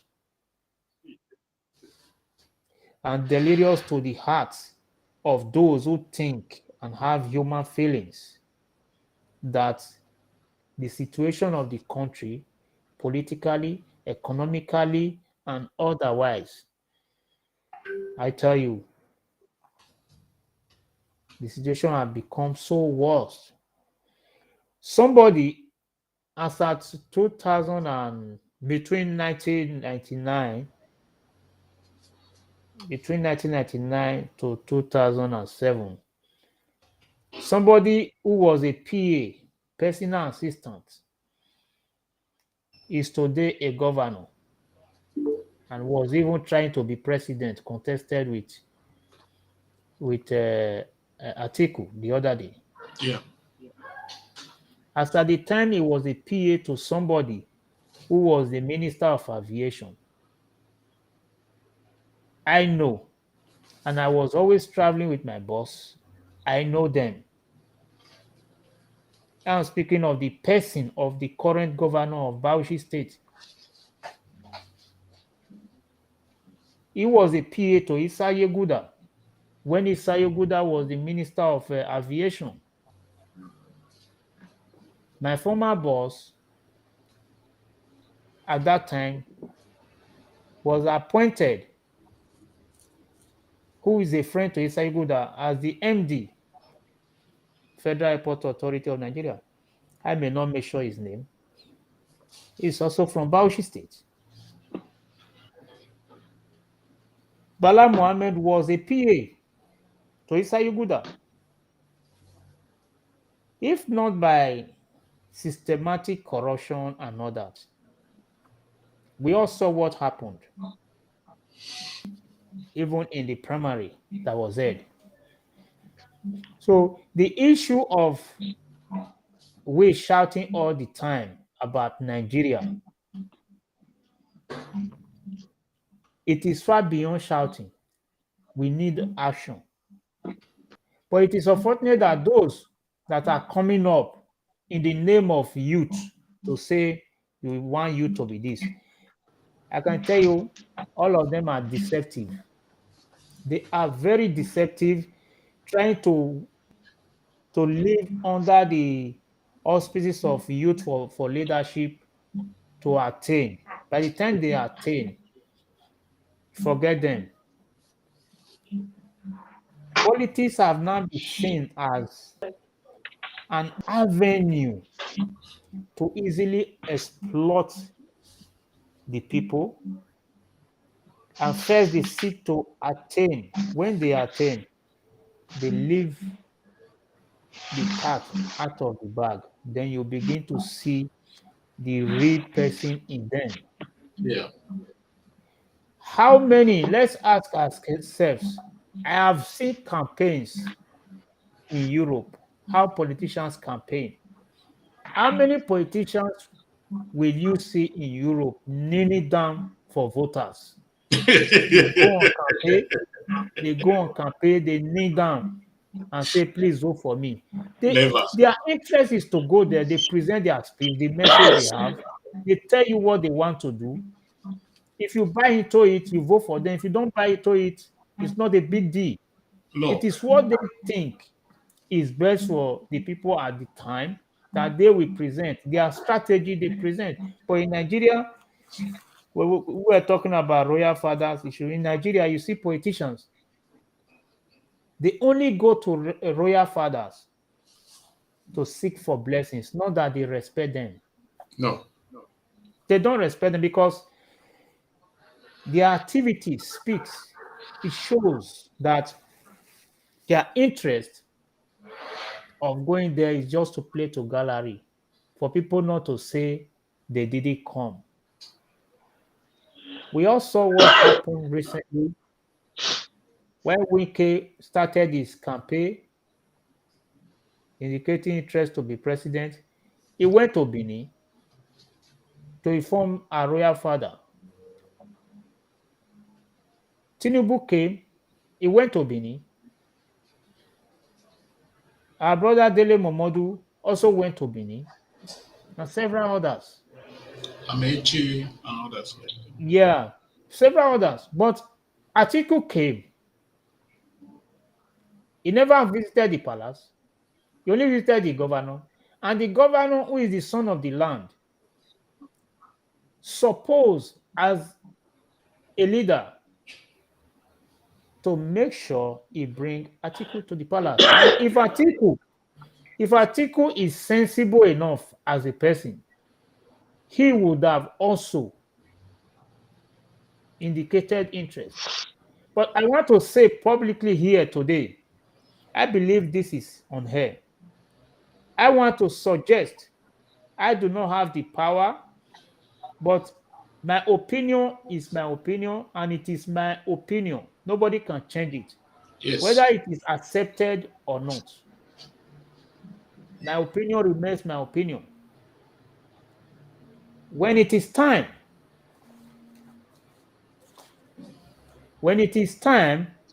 for campaign proper, I believe Atiku will want to visit the palace. That is when he will remember that there is royal blessings.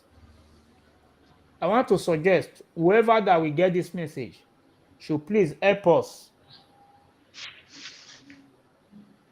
tell our royal palace, our royal father, the Benin Traditional Council, that for Atiku to have ignored not coming to the aspiration bid for the candidacy, the palace should never also welcome him if he choose to seek for royal blessings before the election proper. The palace should not receive him because he failed the test. Him and Obaseki in this situation are cohort.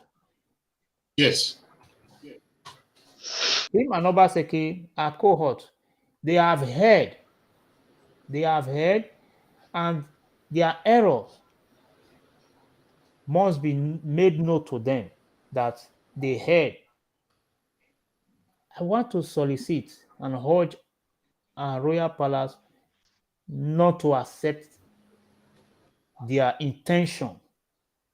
If they ever do, I know they will. When it is time for campaign, they will. Or let them go to Gambian Palace and seek for blessing there.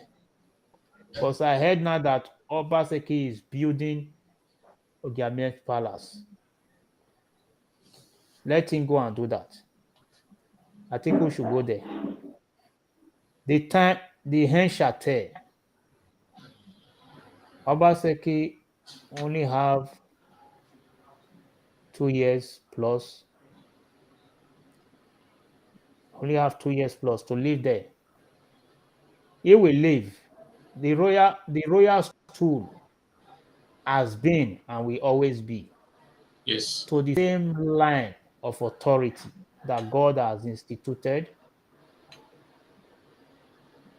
While the governor is a come and go seat, it has no family line, and it also has no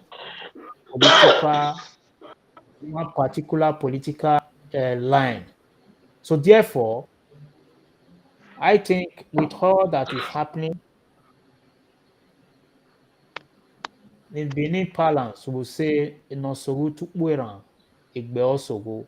Yes. Whoever goes to the base of a wood, of a tree, try to be shaking it, the person will end up shaking his or herself because the wood remain firm and can never be moved. Can never be moved. So no matter what they will do, they try to do, we all know that they are trying to play politics with the royal stool. That this is where the constitution. I have always said it, even before I left Nigeria.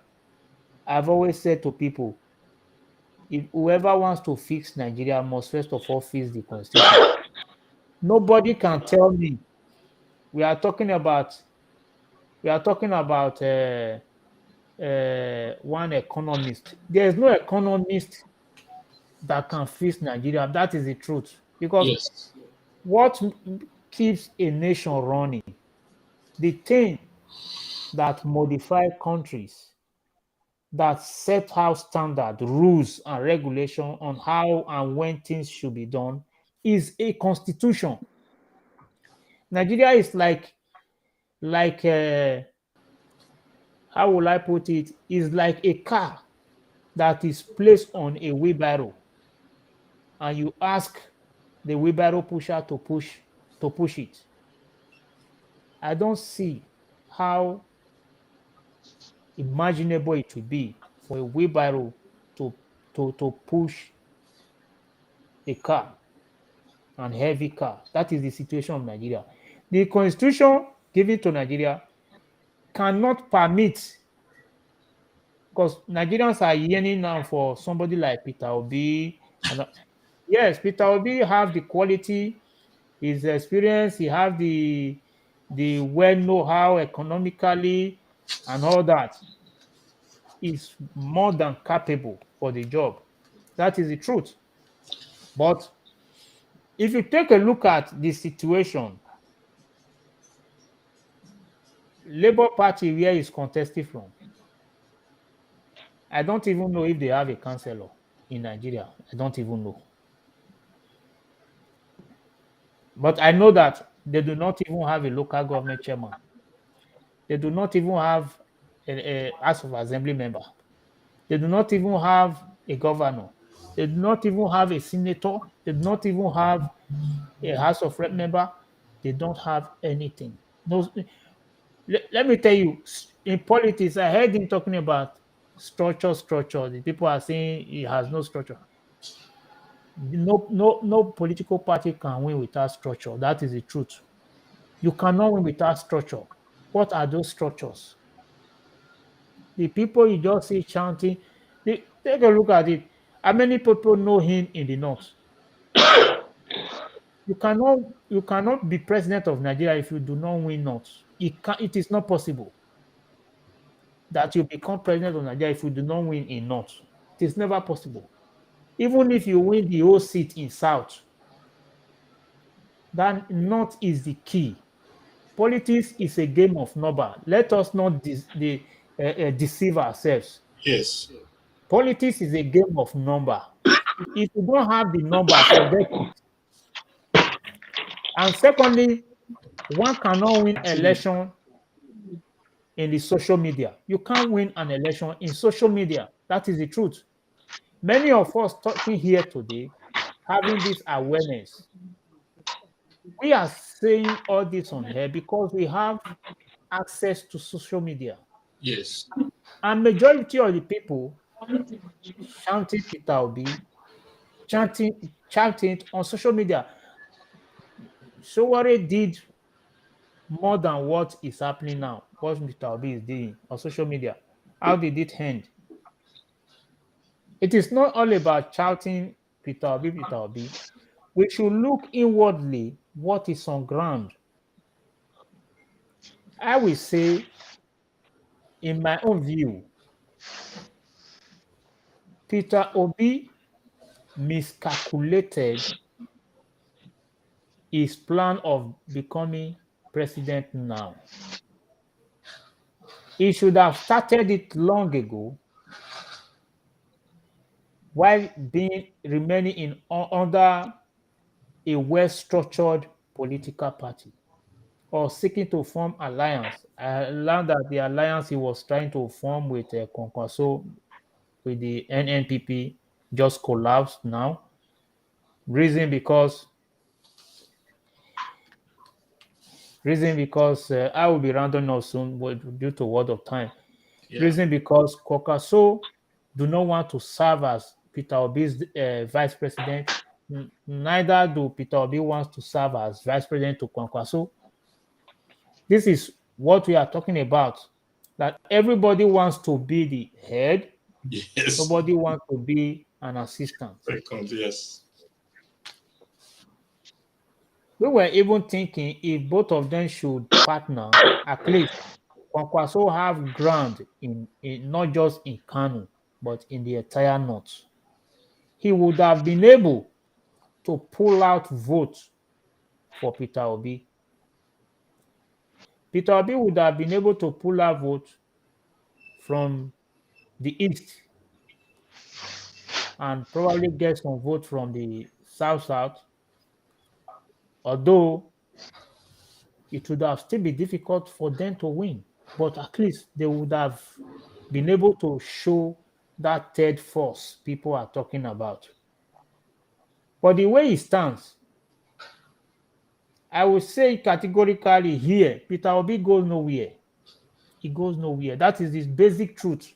Because of the structure, the political structure we know that we have, he goes nowhere. Let us not deceive ourselves. The case still remains between PDP and APC. Not until Nigeria people come together, that constitution must be dismantled. And even if Peter Obi succeed, the entire youth of Nigeria succeed in giving him the mandate, how is he going to rule? It will be difficult for him to lead Nigeria because, one, we know he may have good intention. He has been tried and tested. He may also have good intention this time, but will the constitution allow him to govern Nigeria the way he wants it? Will the constitution allow him to govern Nigeria the way Nigerians want it? The question is no. Because the constitution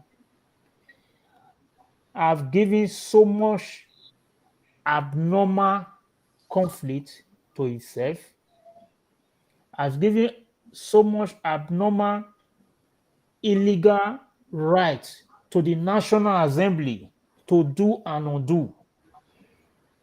Another question is, will he be able to twist the National Assembly that will be in his government to come to terms and conditions of the people by way of seeking to make the people happy? The question is no. We have in our country where even House of Rep members, people are talking about House of Rep members in Nigeria earn money more than the US president. Yes. Earn money more than the US president. If you convert what they earn in naira to dollar, it is still more than what US president take home every month. And the last time the US government increased their president and vice president salary was around 2006. Ever since, whoever comes still earn the same thing. But in Nigeria, you now have a country where senators, a third world country, House of Rep members, not just senators now, earn more than US president. The vice president was talking about furniture allowance, various allowance. That is where the corruption lies. Their salaries shows 1 point something million. But by the time you put their take home together, a senator take home 13 point something million naira monthly. How can a country where you have people as governors taking pension, someone will work for 35 years, you pay that person 1 point something million naira as pension, as gratuity, while there are some states like in one of the northern states, I can't really figure out now, is getting 700, the ex-governor is getting 700 million naira as pension monthly. 700 million naira as pension monthly. That is what an ex-governor is getting. Pension monthly. Why? Somebody who work in the civil service for 35 years, some are getting 45,000 naira monthly. Why somebody who just ruled as governor for 4 years, if opportune, maybe 8 years. As far as you are a governor, the way they have now made it in Nigeria, whoever was a governor even for 1 month that was removed by court, they still put him on that pension. The state still pay as compensation. It is really appalling that Nigeria situation at the moment has run far more than decadency. We don't even know how to quantify the situation of the country's politics. That is, let me just stop here due to the worth of time. I don't know. Okay, Because sir. I feel really discouraged over the entire Yeah, situation of. we are discouraged and also a little bit sad about what is going on in our country. And I want to reinstate this. The governor of Edo State doesn't have the power uh, to create a chieftaincy title in Edo State.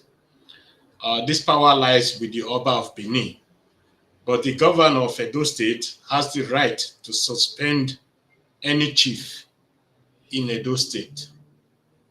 So we have to put this clear.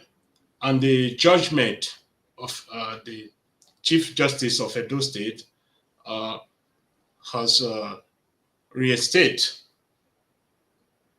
And I now understand that he made a mistake in his judgment when he was putting up the write-up. Now the write-up is fully corrected and stated that Arisco is not in any way in the position to take the title of Ogiame, because Arisco is not a blood of the Ogiame family. Although his mother is from Ogiame family, but he's not a child of Ogiame. Before Arisco could come. You see, Sorry, sir. let me Okay, go on. let me quickly say this. Everything boils down to the same politics we are talking about. Yes. We know the rightful Ogiame is Osabo, wherever he is. May God bless him. No one can say that he's dead, not until confirmation is made. But I know that he has been away for almost 40 years now, or more than. Nobody knows his whereabouts. But I want to say, if he's still alive, there must be someone that knows his whereabouts. Yes. So we should consider that as a top secret that has been hidden from the public, because wherever he is, he must have contacts. Yes. That is the truth. Now, when Oba Eredewa joined his ancestors in 2016, that is when this issue of Arisco started. The Yes. truth remains that they did it because they haven't heard anything about Osabo, with all due respect, the Ogiamie that we know. Yes. The Benin's generally respect Ogiamie title and also know that the title is given to Ogiamie by the Oba. And it also have a role that it plays in the Benin custom and tradition, especially during the Correct. coronation.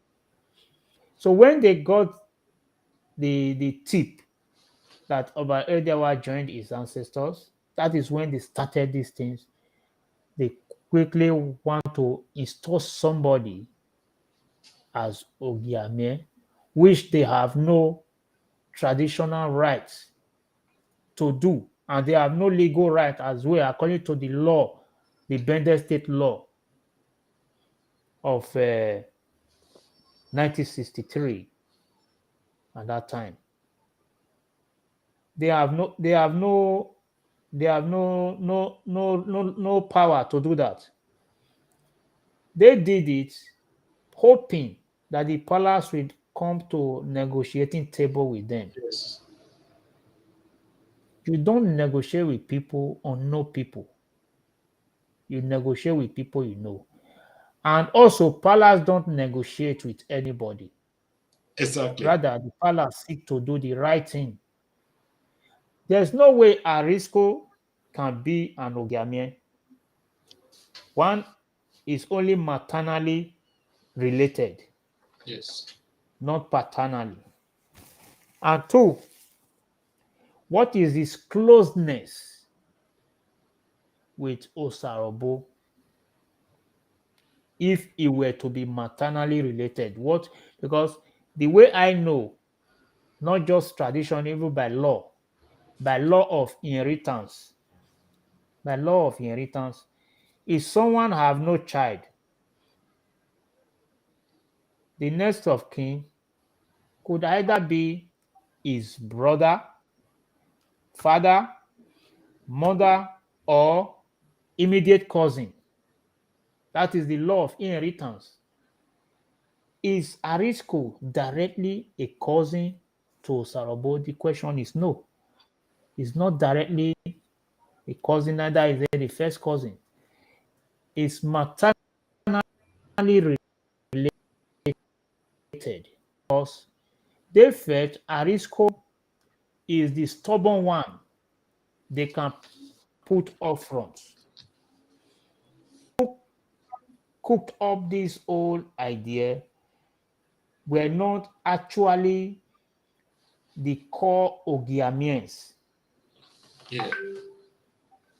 I would say the radicals among them did it even without the consent of the leaders of Ogiamie family. Arisco being rich, he felt he could do it with his money.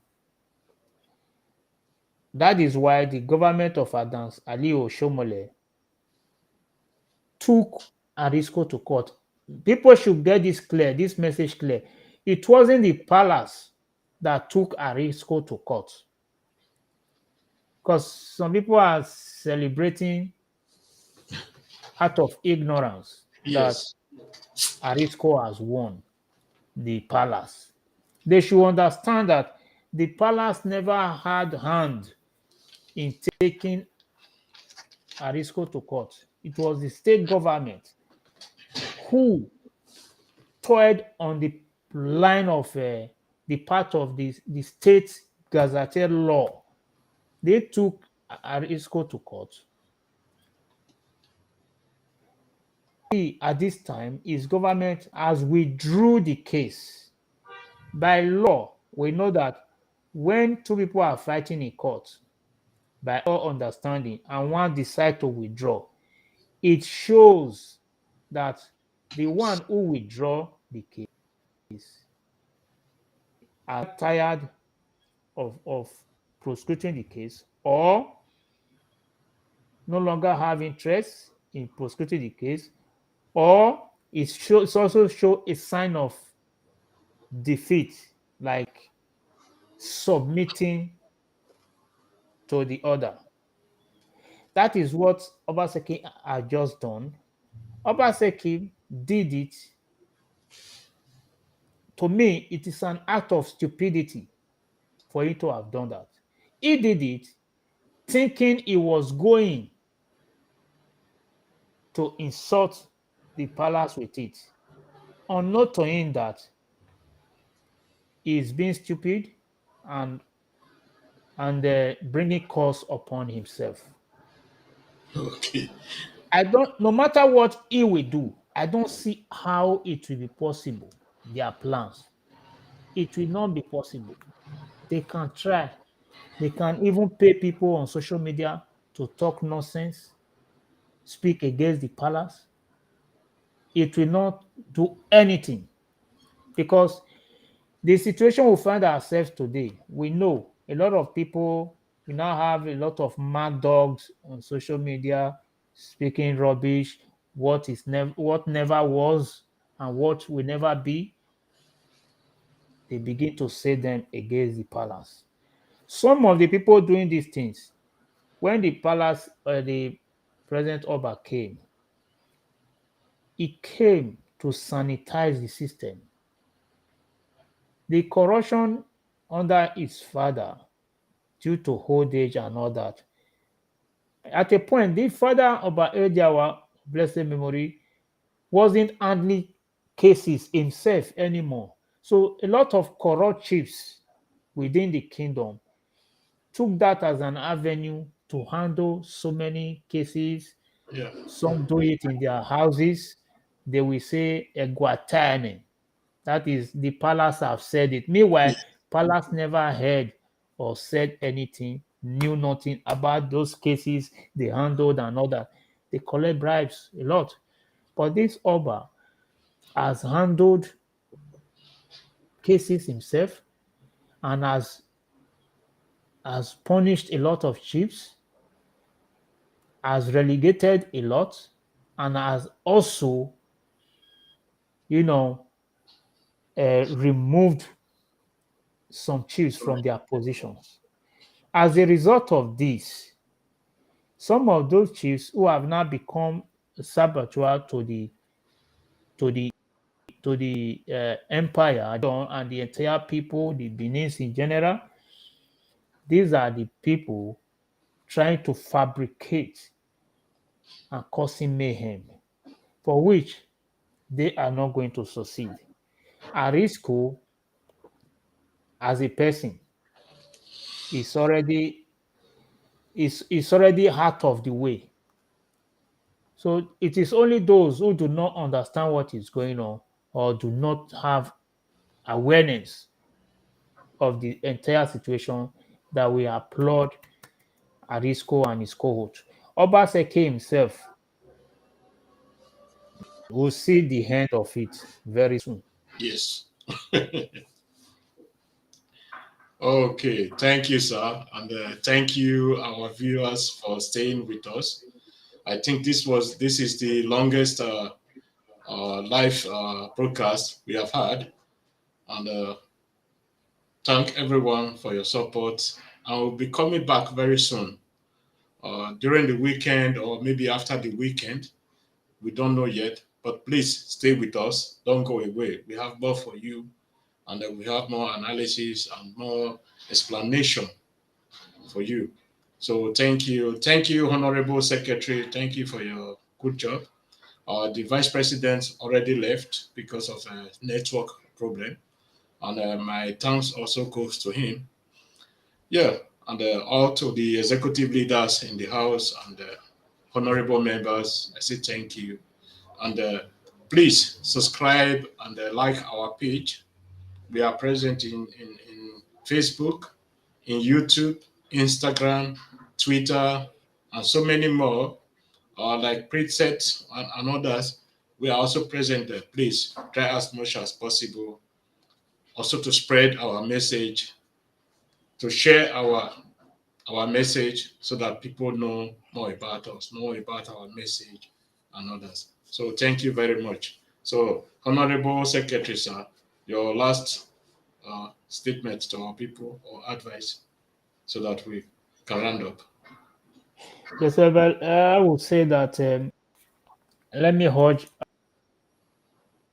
our people, the people of Great Benin, wherever they should be moved over the nonsensical behavior.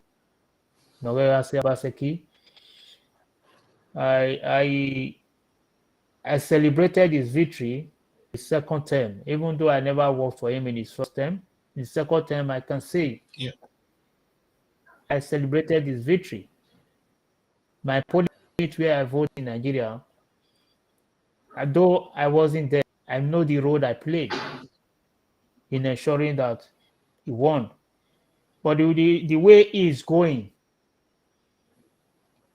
when you see something, you say something. I sincerely, with all respect and loyalty to our people and our kingdom, because we cannot have a state without having a kingdom. Yes. We cannot have Obaseki without having the kingdom. Therefore, whatever he does that is against the wish and will of the traditional stool, especially that which will affect the entire people of Benin origin, it should be denounced and at the same time be seen as a traitor. Okay, sir. Therefore, I urge everyone not to be weary in mind, because that which has been will continually be. The palace stool is unmovable. Exactly. We only understand that the constitution has done great damages to us by even placing the traditional council under the local government. That is why the state government across Nigeria always seek to relegate their monarch.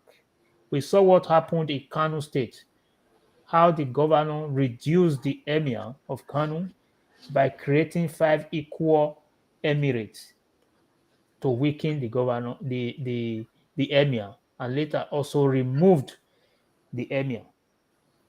So that is the politics Obaseki is trying to play, but we know that it cannot succeed. That is all for now. Yeah, thank you very much. And I wish everyone a great day and a healthy day. And I wish to see you all in good health. So thank you and God bless you. So Thank you, sir.